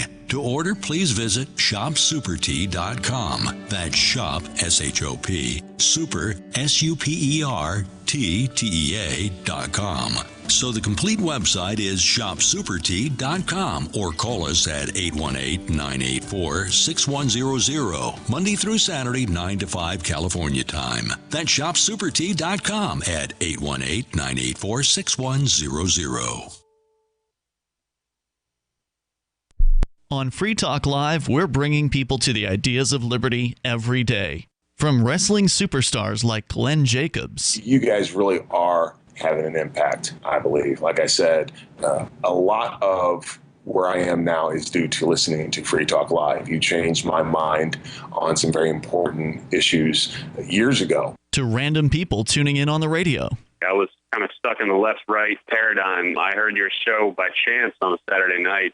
From there, I went on, joined the Free State Project, and become an amplifier. So, I mean, that's really the reason why I amp, is because I know that if it wasn't for you guys being on as many stations as you are, I never would have found the ideas of liberty. Your amp will directly change more lives by getting Free Talk Live in front of people looking for talk radio online and on the air.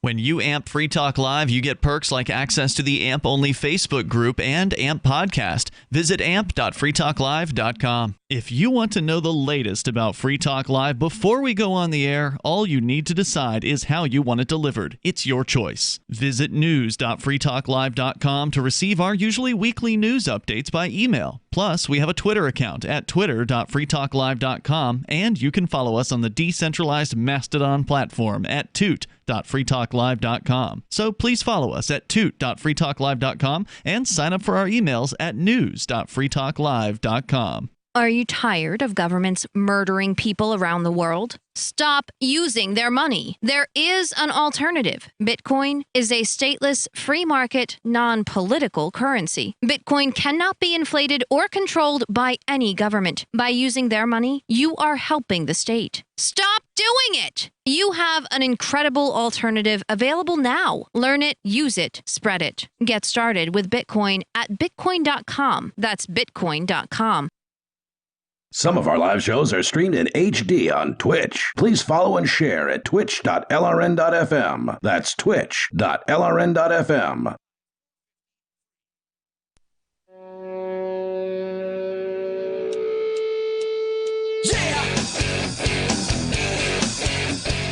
This is Free Talk Live. You can take control of the airwaves here. The toll-free number is 855-450-FREE. Coming up, Minneapolis police say they're going to overhaul their use of force policy. Since we're talking cops tonight, we can get a little bit further into it.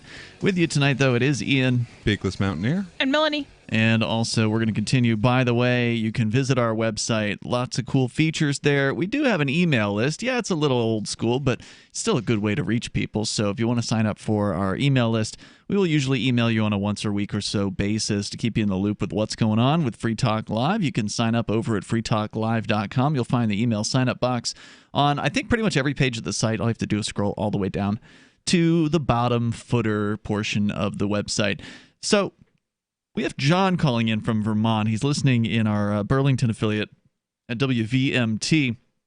And he brought up this question about the shooting in Los Angeles County that I guess happened today or fairly recently. Melanie, you were reporting on this story. 2 officers apparently shot just by somebody who walked up and shot him. That there wasn't allegedly any sort of scene that was going on prior to this. And we don't know if the officers are dead. They have been shot allegedly in the face or in the head. And so the question that John had for us, and he's back on the line with us, is do we support that? And I want to make it clear, I do not. I don't, as a peace advocate, I don't believe that violence is the way to peace. I think you have to be peaceful in order to achieve that. But I don't necessarily, that doesn't mean that Melanie or Peakless Mountaineer agree. And so, Melanie, what are your thoughts here? Yeah, so you shouldn't shoot cops for the same reason you shouldn't shoot heroin. Bad things will happen to you. Neither is a non-aggression violation. Now, when you say that, you mean that the police as a job are constantly aggressing against people, so therefore they should be considered a threat. And so in your mind, while it may be a bad idea to shoot the police, you say it is justifiable under the so-called non-aggression principle. Yes, because even just by self-identifying as a cop, you are making the statement that you're, and it's a credible statement because historically this is what happens. At best case scenario, you are willing to, or you are going to commit aggression against people who violate statutes, case laws, and ordinances, and most of which are not aggression. So you're saying this shooting was justified, even though you don't agree with the tactic personally? It is strategically unsound, but justified. And Lee, do you want to weigh in on this? Sorry, Peakless Mountaineer. No worries. No worries. Go ahead. So I think an effective analogy here is, I forget which movie it was, but there was this character that had diplomatic immunity. Lethal Weapon 2. Right. So I think it was 2. So I think that's kind of an effective metaphor for the circumstance that we have here. If you have someone who has an effective diplomatic immunity, so they have a way of they will not be prosecuted, they will not answer for what they do, and they are proving that they're willing to use that immunity to murder and destroy, well, then it's pretty hard to be mad at someone who shoots them.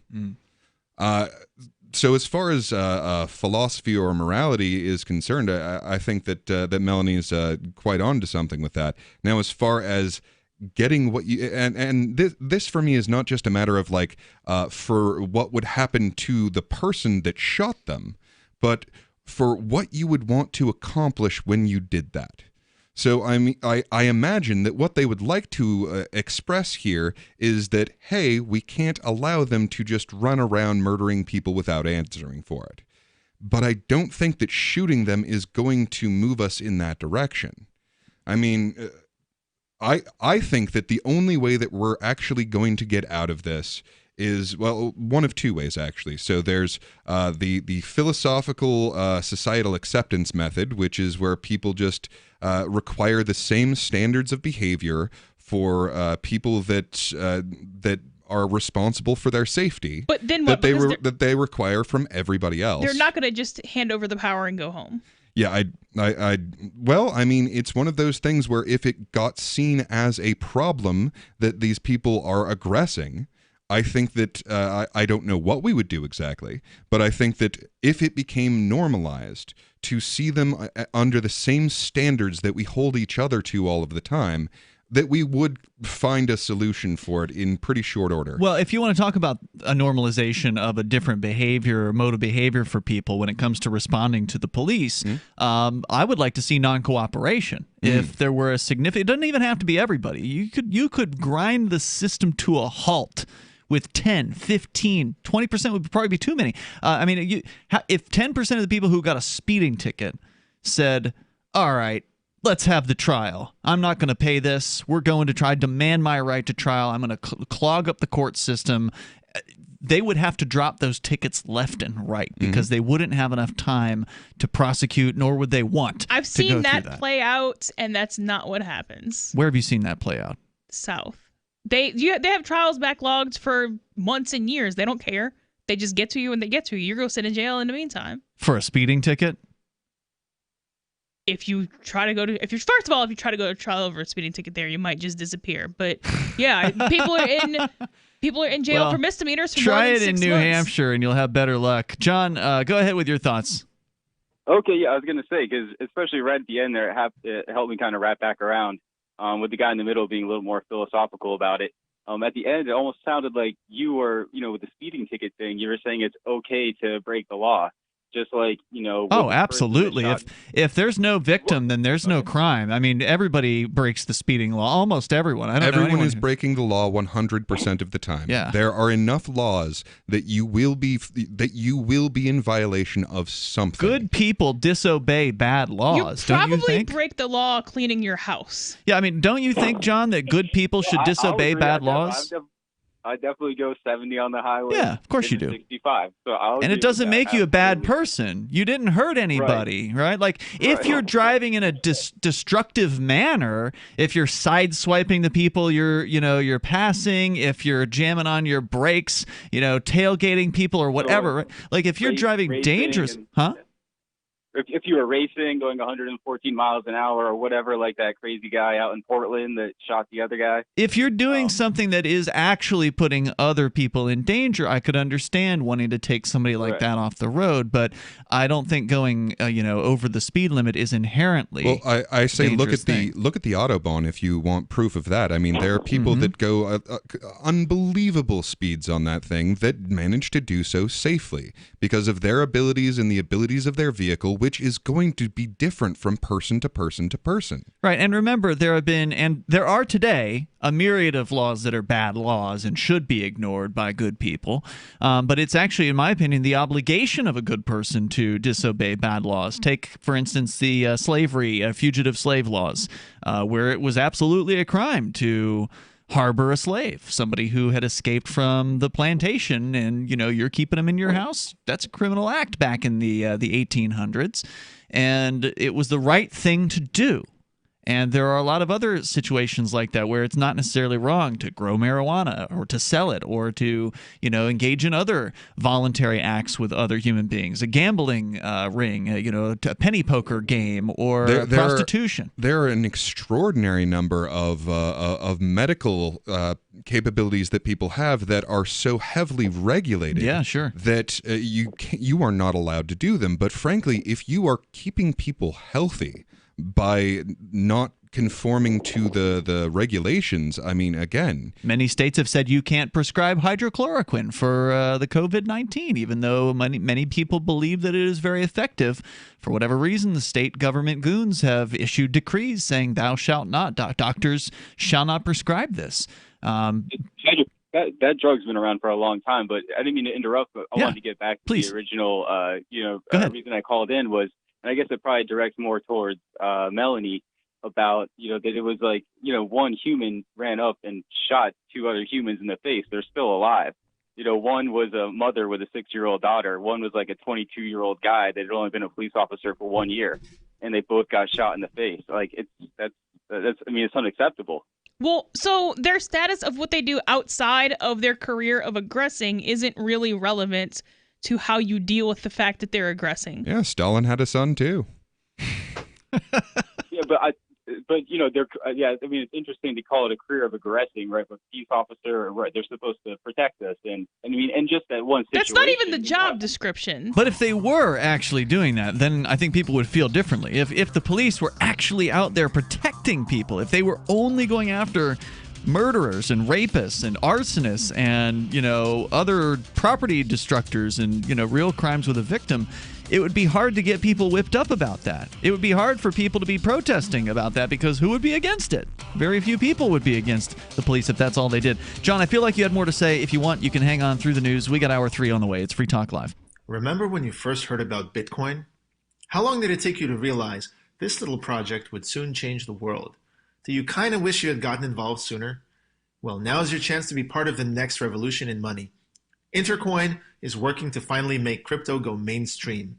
It's designed to be scalable enough to support everyday payments and even elections without the state. Bitcoin was originally supposed to be a peer-to-peer cash system, the way we would all pay one another without having to trust any third party. But instead, over time, it mostly became a store of value. That's because every 10 minutes, the Bitcoin network must put all transactions into a block, and that block can only hold so much. If crypto is to become mainstream, for everyone to use it in everyday payments, we need a new architecture, one that's as secure as Bitcoin while being far more scalable. Check out intercoin.org to find out more, and maybe pick up some of those coins for yourself. So you've signed the Shire Society Declaration and are planning your move to New Hampshire to be around more liberty-oriented people. Next, sign up for the Shire Society Forum at forum.shiresociety.com. There are a bunch of people there who are already in the Shire, and they want to meet you. If you're already in the Shire physically, you should also come by the forums. Remember, not everyone uses Facebook. New people are signing up for the Shire Society Forum every month, so drop in and say hello at forum.shiresociety.com. LRN.FM now has a Discord. Discord is a free text and voice chat platform, and we now have our own server with a bunch of channels at discord.lrn.fm. You can join other listeners as they chat about various things during our live shows, or anytime, day or night. Discord software is available cross-platform, so you can have it on whatever device you want and take your chats anywhere. Join our Discord at discord.lrn.fm. That's discord.lrn.fm. You're listening to the live edition of Free Talk Live. Hour number 3 is next after the news here on the Liberty Radio Network at LRN.FM. From bad to worse in the West, I'm Lisa Brady. Fox News says fire crews wage an epic battle against widespread wildfires that have already killed over 20 people. We're now learning about how many people are missing. Fox's Jessica Rosenthal has more live. Well, Lisa, while at least 4 people have been killed specifically in Oregon wildfires, Governor Kate Brown said today dozens of people remain missing. In California, at least 10 people have been killed in one fire alone, the North Complex fire, where 2,000 structures have burned in Butte County. The sheriff there says another 16 people are missing. California Governor Gavin Newsom toured the damage. I'm a little bit exhausted that we have to continue to bait this issue. This is a climate dam emergency. As multiple fires burn, resources are stretched thin. Firefighters from Israel, Canada, and New Jersey, as well as even closer states, are assisting here, Lisa. Thanks, Jessica. For the second time in a month, a U.S. brokered peace deal is reached in the Middle East. Bahrain agreeing to recognize Israel just days before Israel and the UAE sign their agreement to normalize relations at the White House next week. President Trump in an Oval Office announcement today saying he's hopeful of more deals. We think ultimately you'll have most countries join, and you're going to have the Palestinians in a very good position. They want to come in. They're going to want to come in because all of their friends are in. And so far, Palestinian leaders have strongly condemned the agreements as a betrayal of their cause and the ongoing push for statehood. Earlier in the day, both the president and Democratic nominee Joe Biden each attending ceremonies to mark 19 years since the 9/11 terror attacks that killed nearly 3,000 people. Biden visiting both New York's Ground Zero and Shanksville, Pennsylvania, where he met with victims' families. Mixed finish to the week on Wall Street. The Dow up 131, the NASDAQ down 66. America's listening to Fox News. For over 20 years, millions of customers have trusted Blinds.com to update their homes. Because Blinds.com makes it easy to get custom blinds that'll give your windows a high-end look without the high-end price. Whether you like to DIY, need design help, or prefer measure and install services, they do it all with easy online ordering and free shipping right to your door. If you're nervous, know that Blinds.com has over 30,000 five-star customer reviews, and they guarantee the perfect fit for your windows, whether you do it yourself or have them do the whole installation. Go to Blinds.com now to get this week's special savings on interior blinds, shades, shutters, and even outdoor shades. Plus, pay over 24 months at 0% APR on qualifying purchases with PayPal Credit Easy payments through 9/17/2020. As of March 1st, 2020, new PayPal credit accounts have a variable purchase APR of 25.49% that will vary with the market based on the prime rate. Minimum interest charge is $2, subject to credit approval. Visit Blinds.com/PayPal. Other rules and restrictions may apply. A court hearing today for the officers charged in George Floyd's death. His brother Philinus outside the courthouse in Minneapolis. We need to stop this. This is wrong.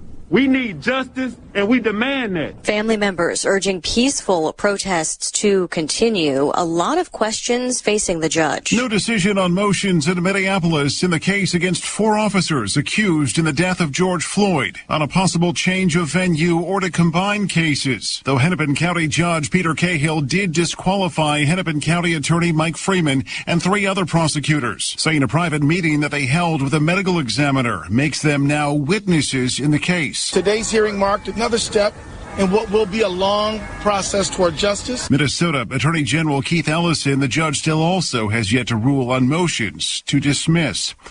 Jeff Manasso, Fox News. One of the federal prosecutors helping to lead an investigation into the origins of the Russia probe has resigned. LRN.FM's free-to-air satellite feeds blanket most of 2 continents. It was my goal to put our channel there so people without internet could receive our programs and feed pirate radio stations. As our contract with our satellite provider is coming up for another 3-year renewal, I have to consider calling it quits. It's rare that we get feedback or support from our satellite users. We started a fundraiser a few years ago, and though there are a bunch of great contributors to it, as of this recording, it covers 15% of our monthly satellite costs. Please email lrn@lrn.fm and tell me how you use the satellite feed. Better yet, chip in at fund.lrn.fm. The costs aren't the issue. We can afford them, but why continue something not valued by the market? Want to help? You can join our satellite fundraiser for just $2 a month at fund.lrn.fm. If we raise enough to keep both channels on the air, awesome. If we raise more, I'll add more channels. If not, we can shut them down and go internet only. It's up to you. Thank you for your support. Fund.lrn.fm. Turning to health news, doctors at Johns Hopkins Medical School have discovered that bones are the coolest part of the body. The 10-year study found that although the body has many cool things in it, nothing is cooler than your skeleton. Just think about it. You have this soft, fleshy body, but inside of it, there's a second, tinier body that's made out of a super hard rock. Our data is conclusive. Bones are very, very cool. To conduct the study, researchers examined every single body part and determined how cool or uncool it was. We initially thought the brain might be the coolest part because it's like a computer that runs on food. But when we looked at it up close, it was all gross and wrinkled. Brains are not cool. Bones are cool. Doctors discovered that there are big, strong bones like baseball bats in your arms and legs, hand bones that look like a monster claw, and skull bones that make a scary face. Doctors did caution that as cool as human bones are, they're not nearly as cool as dinosaur bones. This is the Onion News Network.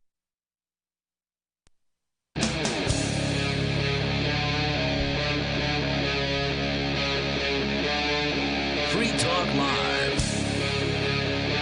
It's Free Talk Live. We're kicking off the 3rd hour of the live Sunday edition of the show. With you in the studio tonight, it's me, Ian. Peakless Mountaineer. And Melanie. You can join us on the radio. You can bring up anything you want. Our number is 855-450-FREE like freedom. That's 855-450-3733. Coming up, Peakless Mountaineer, you've got a solution to this problem of government policing gone wild. We'll get deeper into that. Plus, our caller did drop off the line. So we've been talking about the shooting of a couple of cops in Los Angeles County, apparently, where ostensibly somebody just approached them on the streets and just they were sitting in blasted their them. cruiser in front of the police station, and they walked up to him and shot him. And whether or not this person has been arrested at this point is not clear, whoever the alleged shooter is. The two officers are in some, living condition, but not a very good, I'm sure, living condition if they were indeed shot in the head, as they were reported to have been. I mean, this just happened, so they're not going to announce that yet. They're going to notify the family first, so we don't know what their condition is. We don't know. But if you want to comment, you're welcome to join us here. Our toll-free number is 855-450-FREE, like freedom. That, of course, led to the inevitable conversation when Melanie is on the show about how, and again, I'm just going to try to recap your viewpoint, Melanie, that you don't believe that it's a good plan to shoot the police. However, you do believe that it is a fully justified action as far as what you believe the non-aggression principle, which is sort of the bedrock principle of libertarianism, is the idea that you suggest is that because police are constantly aggressing against other people, peaceful people, pulling people over, threatening them, extracting money from them, maybe killing them on occasion, shooting dogs, things like that, just doing horrible things to folks. You basically say as long as somebody dons that uniform, that it should be totally justified to just go ahead and shoot them. Is that right? So they're continually aggressing, and they're also committing threats to aggress whenever they identify as a cop. Mm-hmm. So they're not going to stop unless they get stopped.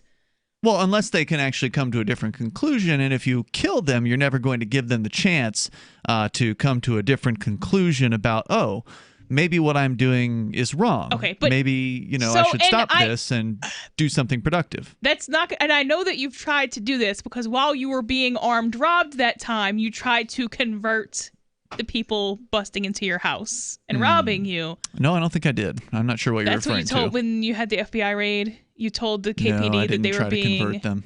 Okay, you told the KPD that they were. You told me that you told the KPD that they were doing the wrong thing and they need to stop. And tried to talk them. That was during the raid on the. There was a head shop here in town in 2014, and I did admonish KPD during that raid for assisting the DEA in stealing a man's livelihood from his shop. Okay, in well, I might have Keene. misunderstood which raid. In the raid where they raided my studio here, the FBI raided. Keene PD was not inside the house at all. They were outside the entire time, so I didn't have any interaction with Keene PD. But what I did do was I did thank the federal agents for not shooting my dog.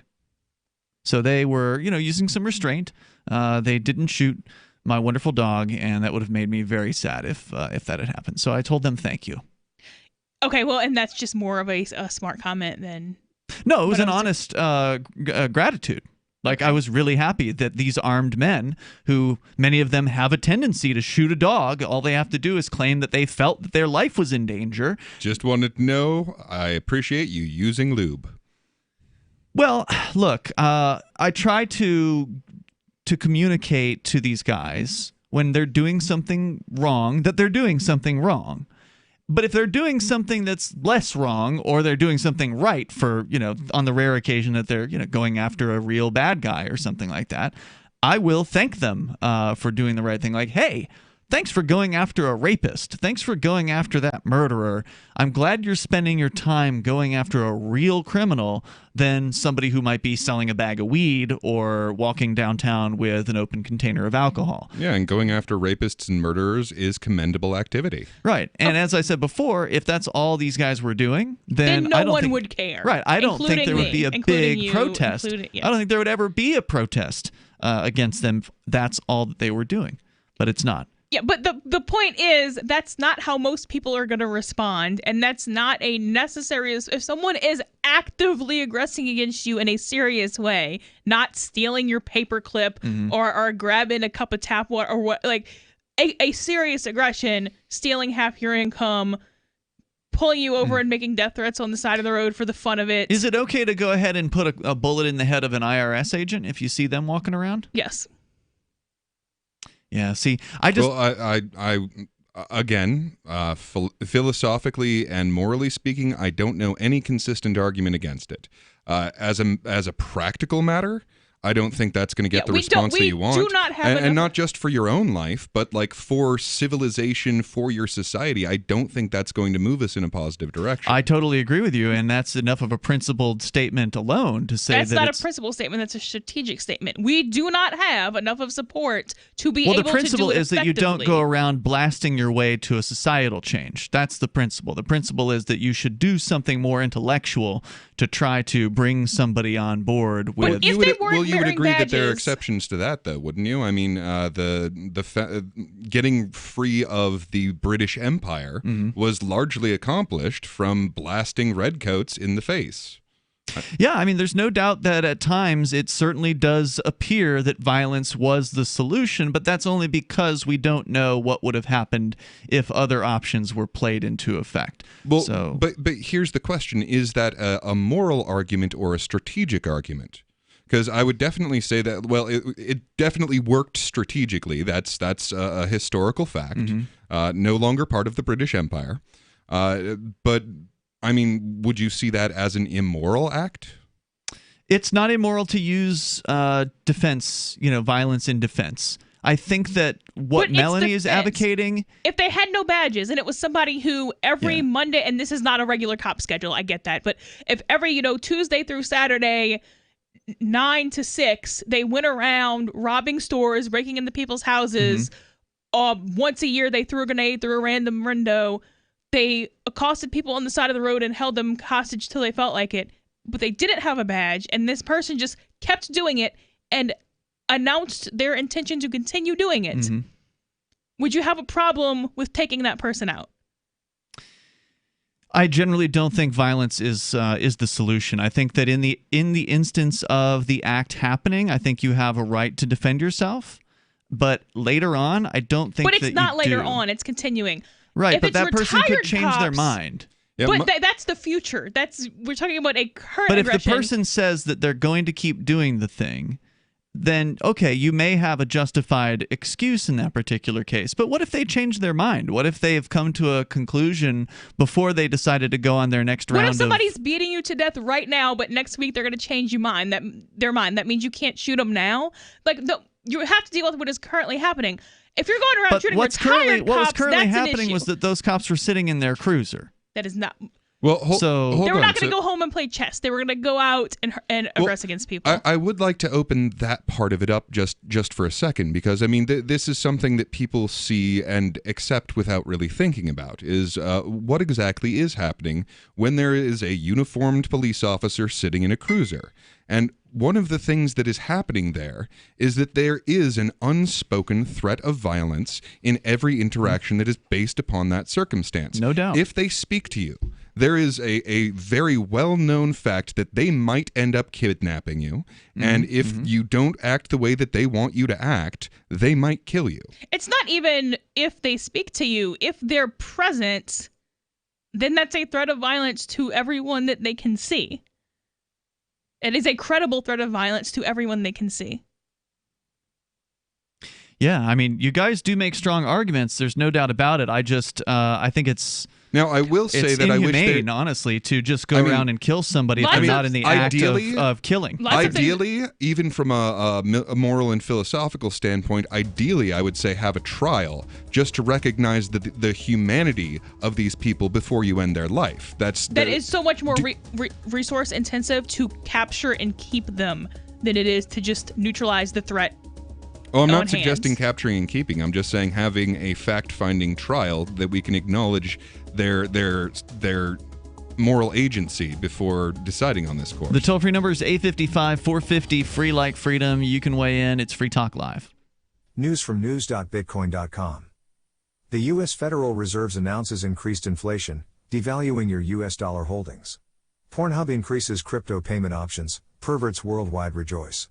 Leading stock exchanges in the EU list Bitcoin. Revolut adds Bitcoin Cash and Litecoin support. Bitcoin.com is your source for getting started with cryptocurrencies, getting a wallet, buying Bitcoin Cash, mining, and all the latest cryptocurrency news at news.bitcoin.com. Bear, the rescue dog, had very flaky skin, dropping a lot of fur, and Levette wanted to do steroid injections. I was at a dead end. DINOVITE.com.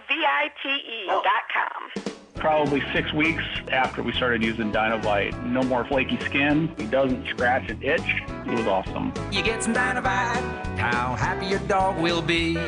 Every rescue dog in America deserves Dynovite for 90 days. DINOVITE.com. Join liberty-minded voluntarists, anarchists, and libertarians from June 28th through July 4th for ForkFest 2021 at Rogers Campground in the beautiful White Mountains of New Hampshire. ForkFest happens the week after the Porcupine Freedom Festival, and ForkFest is decentralized, which means no one is in charge. That also means there's no ticket cost. Just reserve your camping, RV site, or motel room with Rogers Campground for June 28th through July 4th. Where better to celebrate Independence Day than around other freedom-loving activists in the Shire? You can relax and enjoy the camaraderie of like-minded people, or you can create whatever experience or event you'd like others to have.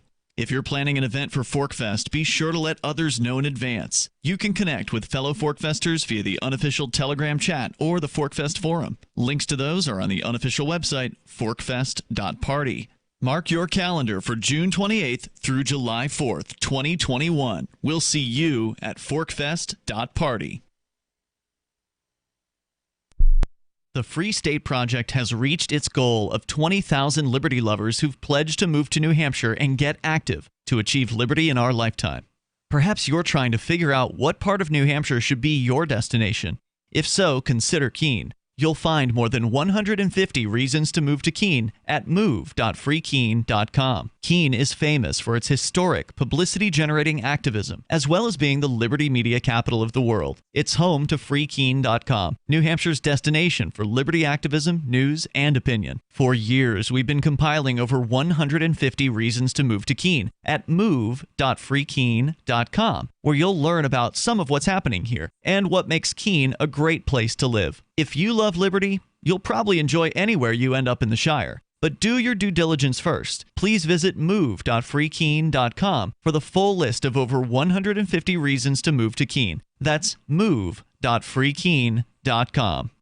The LRN.FM social media channels have been revamped. We've eliminated Facebook and focused on other platforms like Twitter and Mastodon, the decentralized alternative to Twitter. On our accounts, you'll find posts from multiple LRN.FM show hosts together in one place. Follow us on Twitter at twitter.lrn.fm, or better yet, move to the decentralized Mastodon social media platform at toot.lrn.fm, toot.lrn.fm.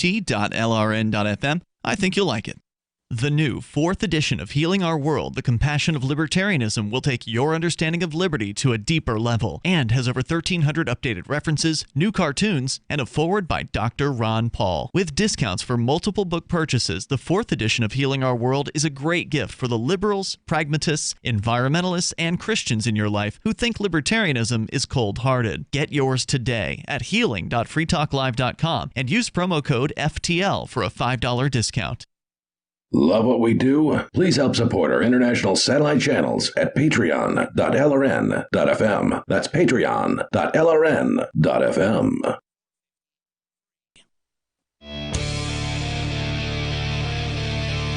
It's Free Talk Live. Dial in, toll free, bring up anything you want. Our number, 855-450-FREE.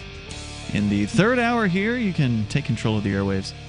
It's Ian, Peakless, Mountaineer, and Melanie in the studio. And if you've got a WordPress website that's running WooCommerce, then you can now start accepting cryptocurrencies like Bitcoin Dash, Bitcoin Cash, and Bitcoin SV easily by adding the AnyPay plugin to your WordPress WooCommerce install. So if you already have one of these WooCommerce stores, it's a very popular plugin for WordPress, which on its own is a very popular website management system, that if you've already got stuff for sale, then you just plug this AnyPay thing in, you put your AnyPay email address in there, and boom, you're already accepting crypto. It's that easy. And signing up for an AnyPay account takes just moments. It's super fast. There's nobody you have to beg for approval. You don't have to wait on some bureaucrat to approve a form or whatever. You just go to anypayinc.com. Get started, create an account there, anypayinc.com. Whether you got a WordPress WooCommerce setup or you're a real-life business, a brick-and-mortar location selling products, AnyPay can hook you up with some really excellent point-of-sale software that makes it easy to accept cryptocurrency. It's anypayinc.com. AnyPay.com. If you're in your WordPress settings, just go to the add plugins, search for AnyPay, and you will find it there. We go to your calls and thoughts. We can continue here because we have to get to the solution as well. Lee, I know you had a solution to offer, and I like that. But first, we go to John in Tennessee. Or excuse me, Josh is in Tennessee, listening to WGOW there in Chattanooga. Josh? Yeah, hello. Hey, you're on the air.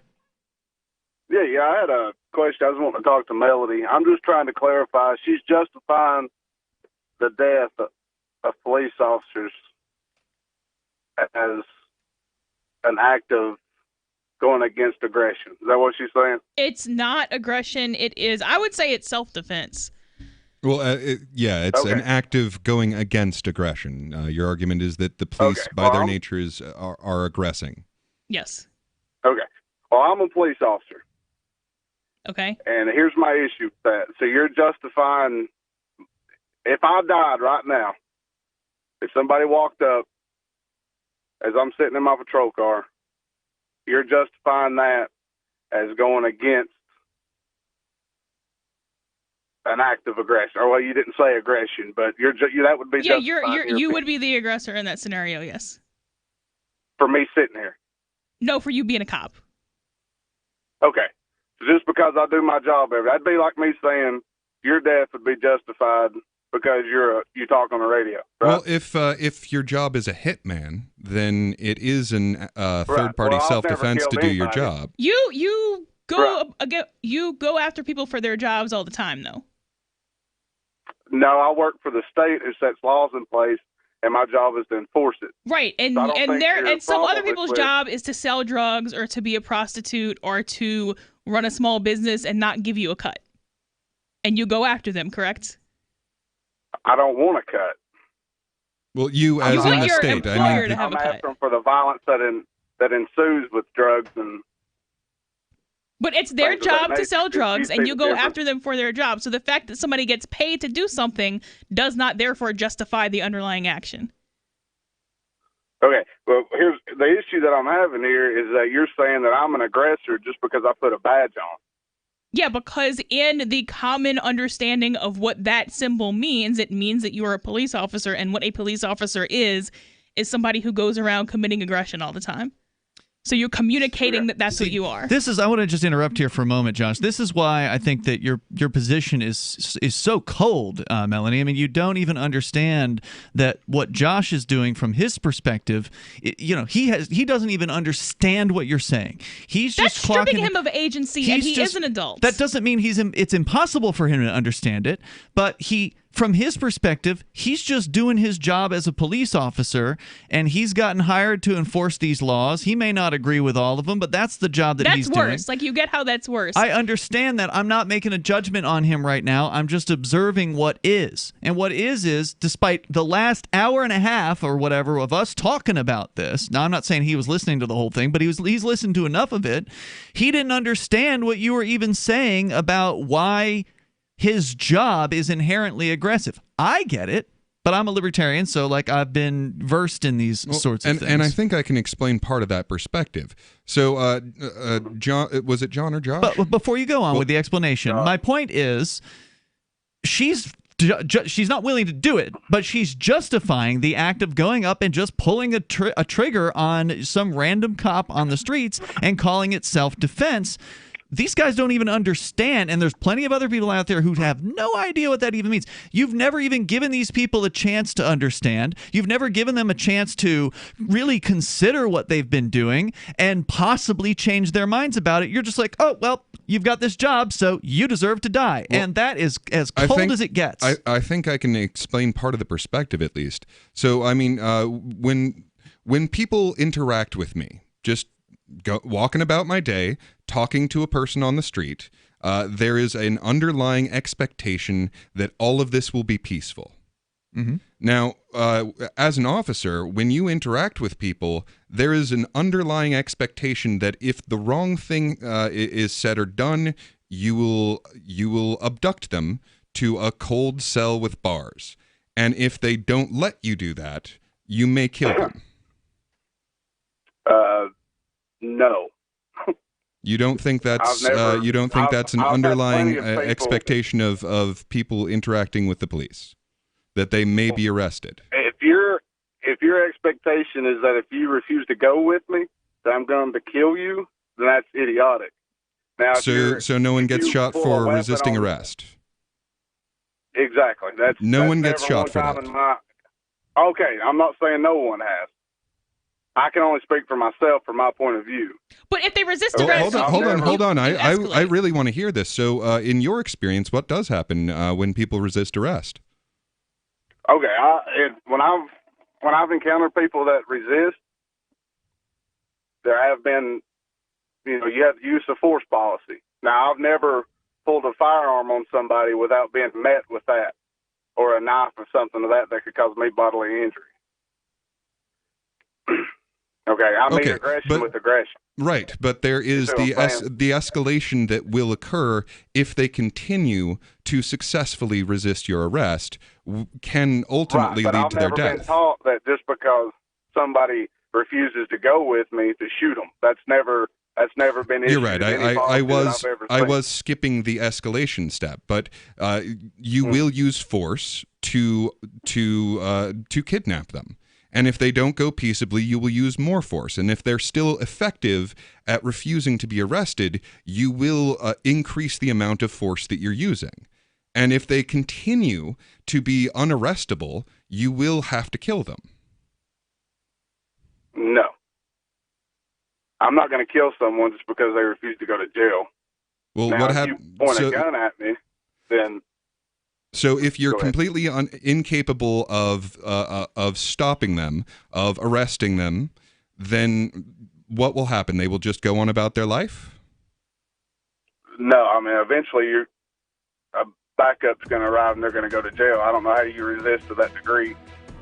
Well, he's saying more men are going to show up and pile on, and then that's going to be enough, and they're going to get you without killing you. That's what he's saying. He's trained to not and if try to avoid killing. If somehow they are still unarrested, they will die. Well, I think Josh is going to continue to deny that because that's his training. And Josh, if you want to hang on, I know you're probably on the job. It's up to you. If you want to stand by, we'll bring you back. I understand if you got to go. More coming up. This is Free Talk Live. Divvy's been a pretty good investment for Free Talk Live. Their ad campaign started in September 2019, and from mid-March to mid-July, the values soared by 10 times. It's not too late. Divvy's new wallet hasn't even released yet, and other things are happening that I can't even say on the radio. If you want to invest and potentially do well, go to DivvyProject.org. I can tell you that FTL is deepening its partnership with the guys from DivvyProject.org. Past performance is not an indication of future profit. DivvyProject.org. DIVI Project.org. Every year, over 1 million fires burn in America.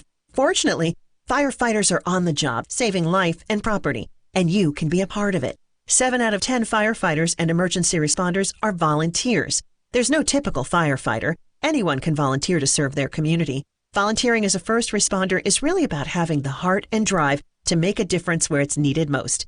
Your community needs you. Are you ready to answer the call? Learn more and find local volunteer opportunities at makemeafirefighter.org. This is Michael Dean from the Freedom Fiends. I've run websites since 1996 and have used over a dozen web hosts in that time. AgristHosting.com is the only one that hasn't broken my heart. Agrist Hosting's uptime and service is stellar, and their DDoS mitigation is the best I've seen. That's important because if you tell the truth in this world, you'll ruffle feathers. And some people will try dirty tricks to silence your voice. No matter what the haters hit us with, Agrist Hosting keeps our websites online. If you have a mission-critical commercial presence or a world-changing activism site, you cannot tolerate any skullduggery. So go with AgristHosting.com. Have a WordPress or blog site, but you're not satisfied with performance or uptime? Or just want raw hosting? Want to pay with Bitcoin? Agrist Hosting specializes in high-performance hosting with personalized service. Go to AgristHosting.com and click on the button that says Get Hosted. That's AgristHosting.com.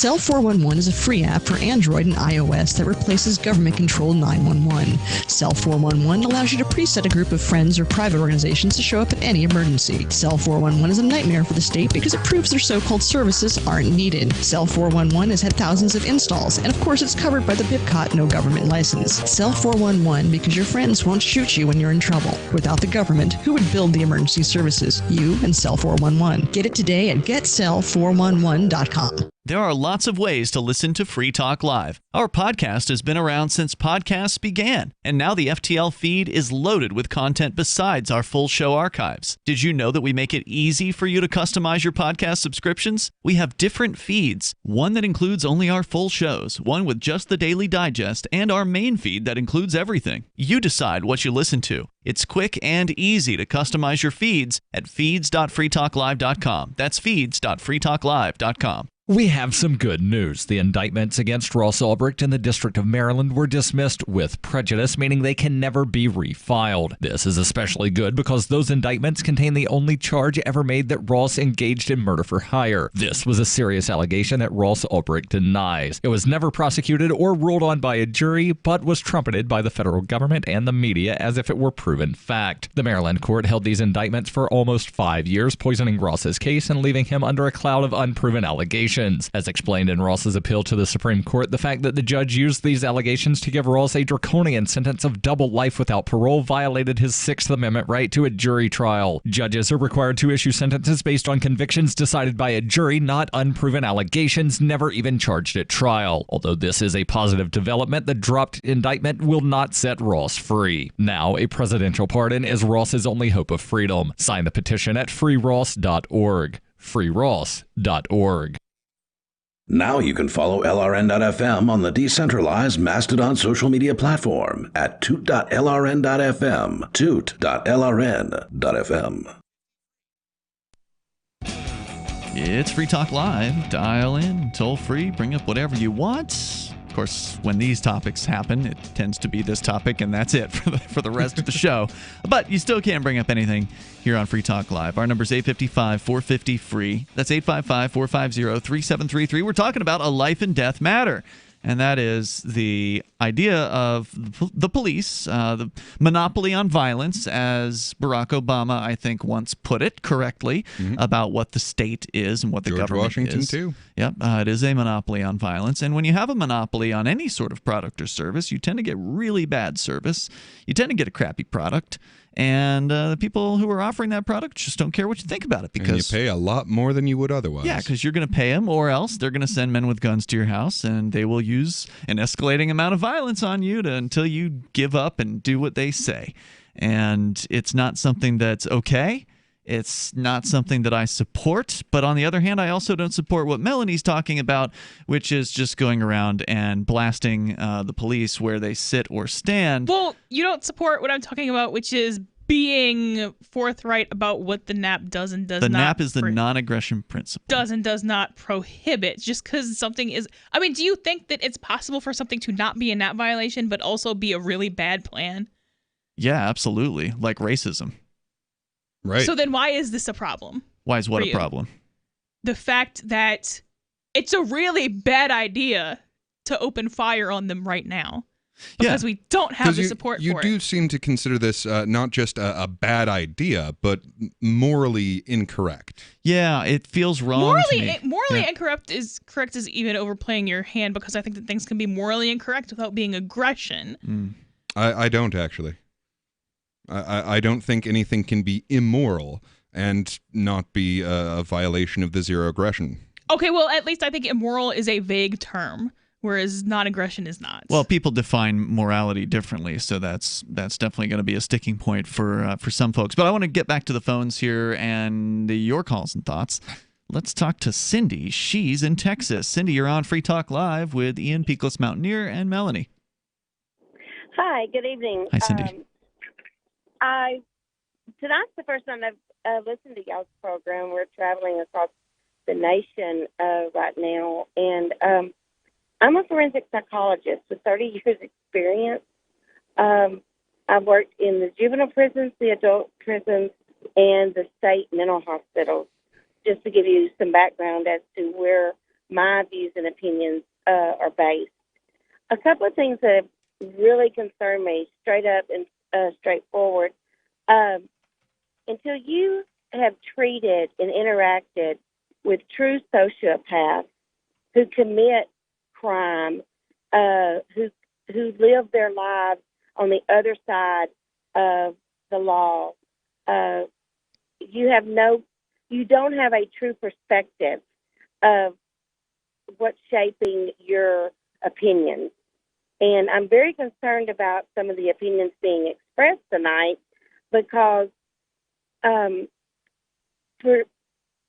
perception defines reality, and the reality that some of y'all are expressing is not backed up by facts, by statistics. Specifically what?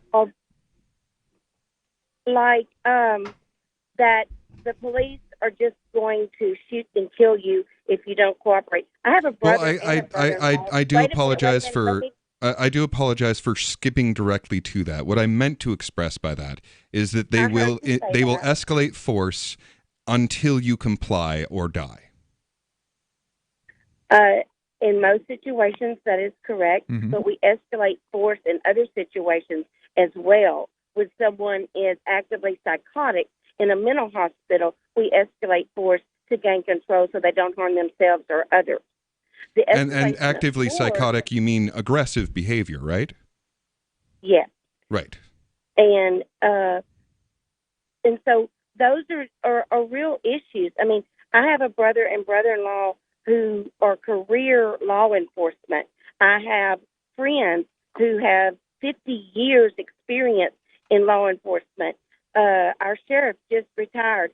I mean, those people have never shot and killed anyone, even though they have a career in law enforcement. Sure, but how many peaceful people have they put behind bars? What does that mean? Peaceful people, meaning people who have not actually harmed another human being.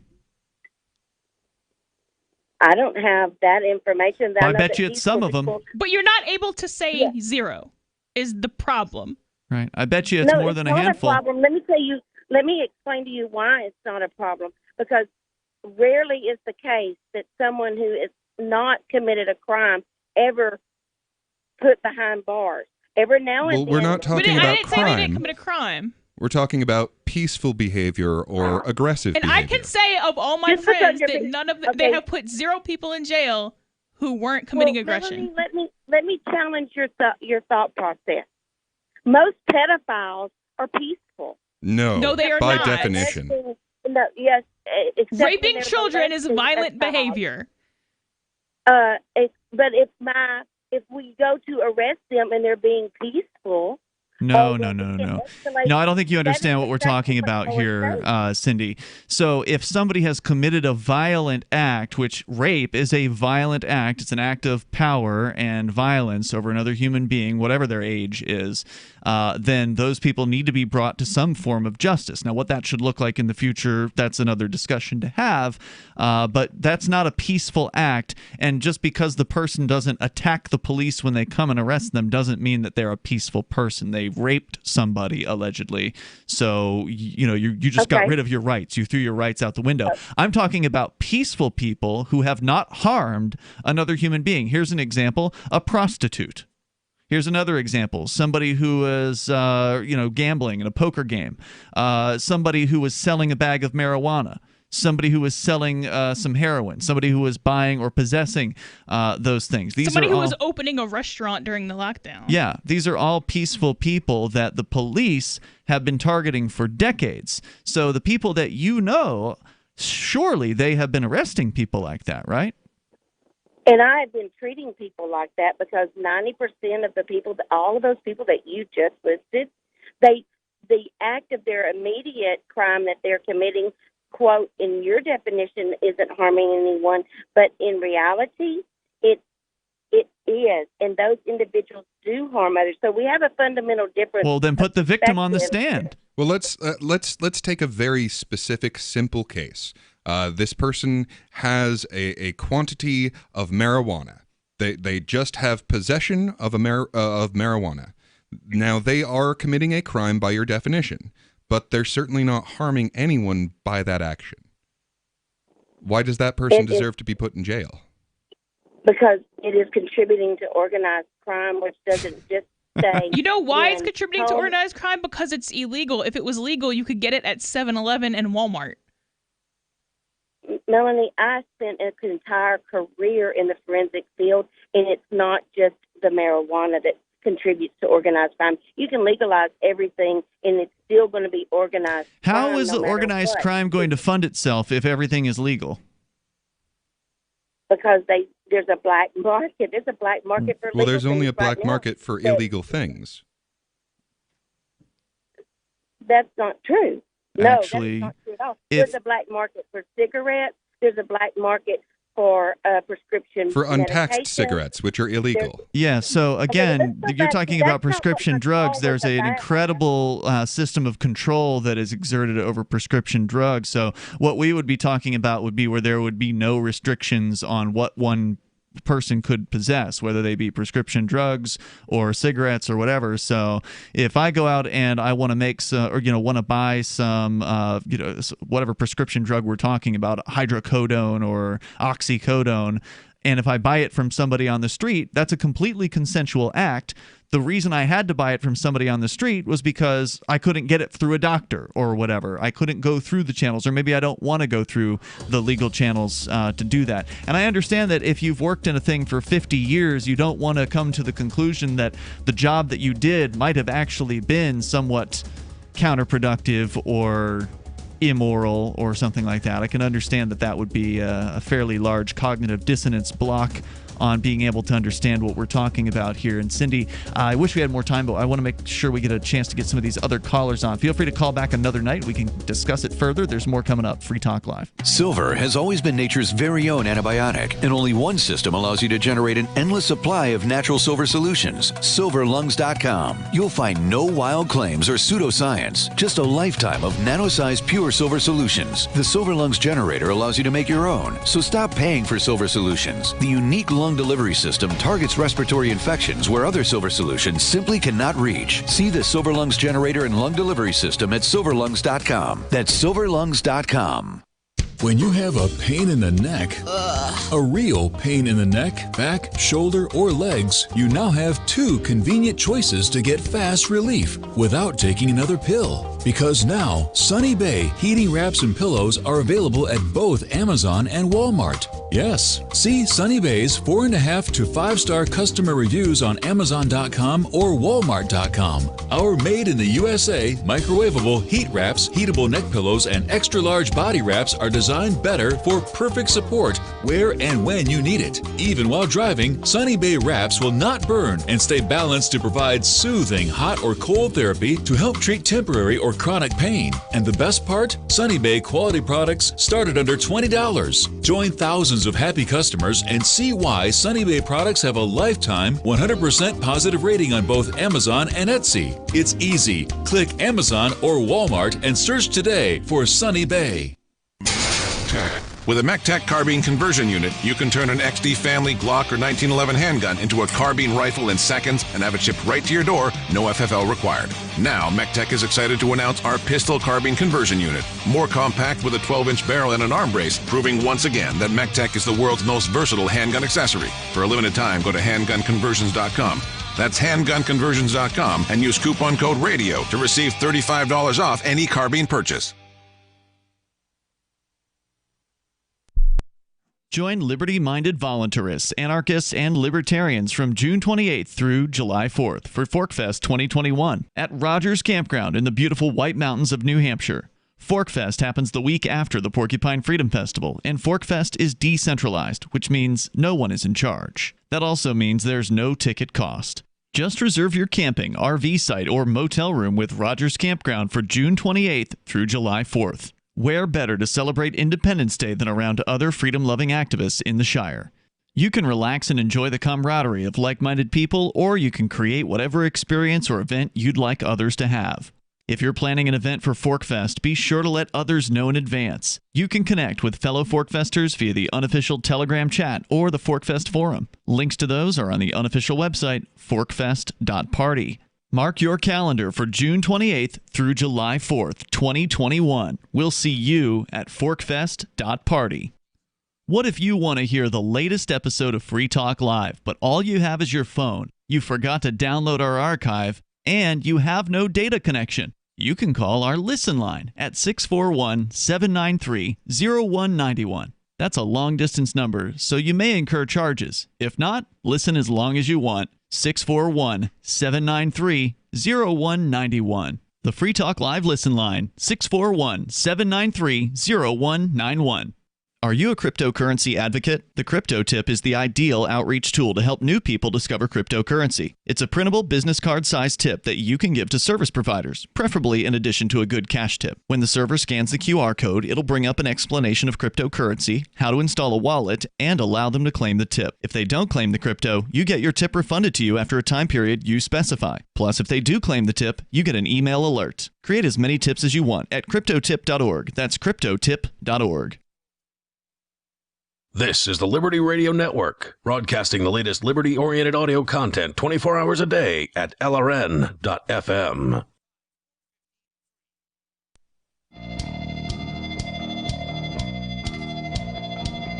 Free Talk Live. Moments remain. Maybe enough time for you if you get your call in now. 855-450-FREE like freedom. That's 855-450-3733. We have the Discord call-in line rooms over at discord.lrn.fm. Jump in there. You can get interactive with other Free Talk Live listeners. Different subjects are being discussed, different topics in different rooms. There's one that I made yesterday for Aria for Sheriff, since there's a lot of news about that. Figured it needed its own room for discussion, so you can get on in there and talk to people pretty much around the clock. It's Ian, Peakless, Mountaineer, and Melanie in the studio tonight. And before we get back into the calls here, Peakless, you had a solution that you definitely wanted to get out here tonight. So go ahead. Yeah, our first solution has pretty much been like our standard operating procedure with, let's say, limited success in changing people's minds. And you saw a lot of the difficulty in the new perspective from our callers, but I have a completely different way of doing it as well. So as long as the government is able to print money, it will continue to pay these people for terrible service. Yes, it will. On the other hand, if we start using cryptocurrency, if cryptocurrency becomes the primary means of exchange, then they lose the capacity to print money to pay these people with. Then they have to actually start offering service that people want to give their money for. Well, now hold on. The city of Keene doesn't print money, and they pay their cops. They do pay their cops. The state of New Hampshire doesn't print money, and they pay their cops. If someone shot a Keene police officer in the face, it would probably become more expensive to hire police here because it's a more dangerous job. And you might get even more dangerous cops, right? As a result, like the ones that the federal government is likely to step in if necessary to pay for those expenses to make sure that there continue to be police in a city that wants one. Mm-hmm. So I'm not saying they do print the money, but they work for the people that do, who have a vested interest in making sure those cops continue to exist. So as long as they can keep printing this money on a federal level, the federal government will make sure that there are police in the towns that want them. Sure, and they are giving grants currently. There was the Keene Police received multiple grants from the federal government over just the last couple of decades to do things like hire more cops or to purchase a Bearcat, which is an armored personnel carrier that they have here. So certainly the federal connection to the big money and the military equipment is a major negative force on community policing.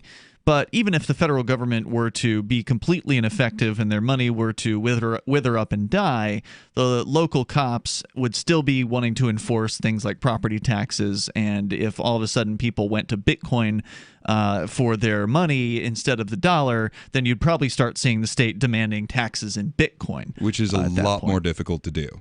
So, I mean, when you have a bunch of obedient people around who will do everything that they're told. Well, when you're getting U.S. dollars through a corporation, which is how most people earn their living. That's right. It is very easy to just take a chunk out of their paycheck however often they have their paycheck. If, on the other hand, people have sole knowledge of their own accounts and they have to willingly give that up, sure, some people will willingly give that up. That's how all the property taxes are paid. There's always a check you got to cut to the county treasurer or whatever in order to keep the men with guns from coming and taking your house from you.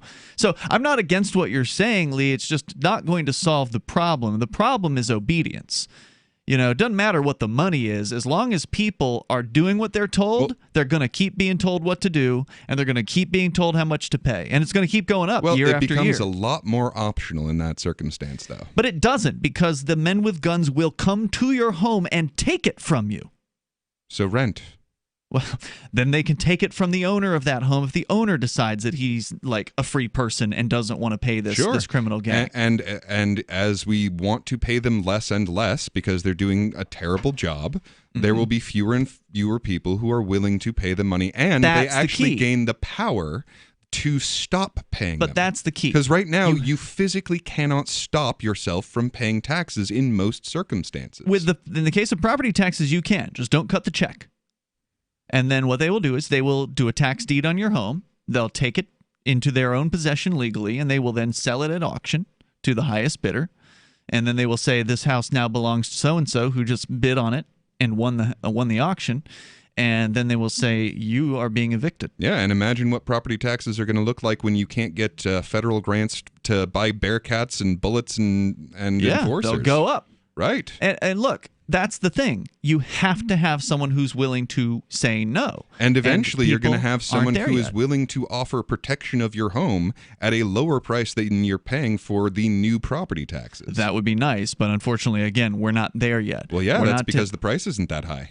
We're not to the point of people are mad about the government. They're frustrated in a lot of cases with the government. They're afraid of the government. I was just at a local bar this evening that had been pretty cool with not requiring masks, but now is not so cool anymore about it, and they're starting to hassle people over it. And I spoke with the owner of the bar, and he says the liquor department is in every single night now. Apparently, the government here in New Hampshire has been cracking down on college towns specifically because they're afraid that there's going to be some COVID breakout at a college. And so they've decided they're going to crack down on bar owners and start mandating that bar owners be Johnny on the spot and jumping down people's throats about wearing a damn mask when they get up from their seat. So they're going to lose our business as a result of that, and there aren't very many other places to go. My point is, people are very obedient, and they are doing what they are told when they're told to do it. We don't even have people willing to push back against masks in any significant number. We're nowhere near having a point where people are willing to actually not pay property taxes, whether it be in Bitcoin or whether it be in U.S. dollars. I wish we were to that point, but even most libertarians aren't willing to go that far. They're not willing to take a personal risk to actually have more freedom. And until people are willing to take a risk, we're never going to have it, because you have to be willing to take a risk in order to get the change that you want to see in the world. You have to be willing to stand up and refuse to obey. And it has to be to the point where it's a risk, not a 100% guaranteed failure rate. No doubt. No doubt. And that's where we're at where right you're guaranteed now. to fail. And that's what I'm saying will be possible when we move away from the U.S. dollar. But you wouldn't and I'm not talking specifically about property taxes, because you can avoid property taxes by not having property. You as an individual can do that. No, you can't. Cannot, you're still however, paying them. You're just not cutting the check. You can avoid them. There are ways to do it. If you're renting, that money is going to property taxes. Now, you're not cutting the check, so you're not technically paying them. But if you weren't renting, then if you're living out in the woods, okay, you're going to avoid property taxes. Roughly half of my rent is property going tax. To property tax. Know that because you can look it up as public record. I want to get Robbie on the line here. He's been waiting patiently in New Hampshire, listening online. Go ahead, Robbie. Hello? Yes, Lee, I'd like to make a strong argument as to why you're a terrible person. How the hell are you on hold on two lines? Because you're skipping my line, you liar and loser. Well, you don't get to just lie about who you are and get on the air like that, and I'm just going to go ahead and hang up. He actually called on two phone lines. I'm not surprised. One in which he used his real name, and the other one, that one. Let's go to Mentos instead. I don't even have two phones. Mentos, you're on Free Talk Live. Go ahead. Mentos? In the Discord. We had him earlier. He was there when I screened his call. Mentos, going once, going twice. David in New Mexico. David, you're on Free Talk Live. Go ahead. Yeah, you're down to a moment, so let me join in what you're talking about, which ties into what I was going to talk about anyway. The state of New Mexico, through its court system, destroyed me so thoroughly that I don't pay this government any taxes whatsoever. Beyond and further, I cost this government tens of thousands of dollars every year. And so Thank you for your service. You're welcome. And I didn't do it voluntarily. At the peak of my life, I was an airline pilot, so I was on a track to make $300,000 a year, and then that got knocked down due to various different events. But $100,000+ a year, paying half of that in taxes to the government. Instead, the government pays almost as much to me because they damaged me as I would have been paying to them in taxes. So you take those two amounts, the difference is I don't know, $60,000, $70,000, $80,000 a year is what the difference would be if my government hadn't destroyed me. But the point is what I learned in being destroyed by my government, meaning by the state of New Mexico court system, family and children's courts, Judge John J. Romero Jr., just throw that in there. But what I've learned by being destroyed by my government is one plan of action that where people can destroy their government slowly over time, because not everybody's going to jump on board at one time, but it basically comes down to living similar to what I do now, only voluntarily instead of because you were destroyed by your government like I was. And the model, once again, is people like the Mormons and the Amish and the Mennonites and so on. They live separately and they do business amongst themselves. And they learn to have really good lives on lesser amounts of money. That's a great point, by the way, David. Bringing up the Amish, for instance, these are folks who do a lot of non-cooperation. As a community, they say, we're not going to put your license plates on.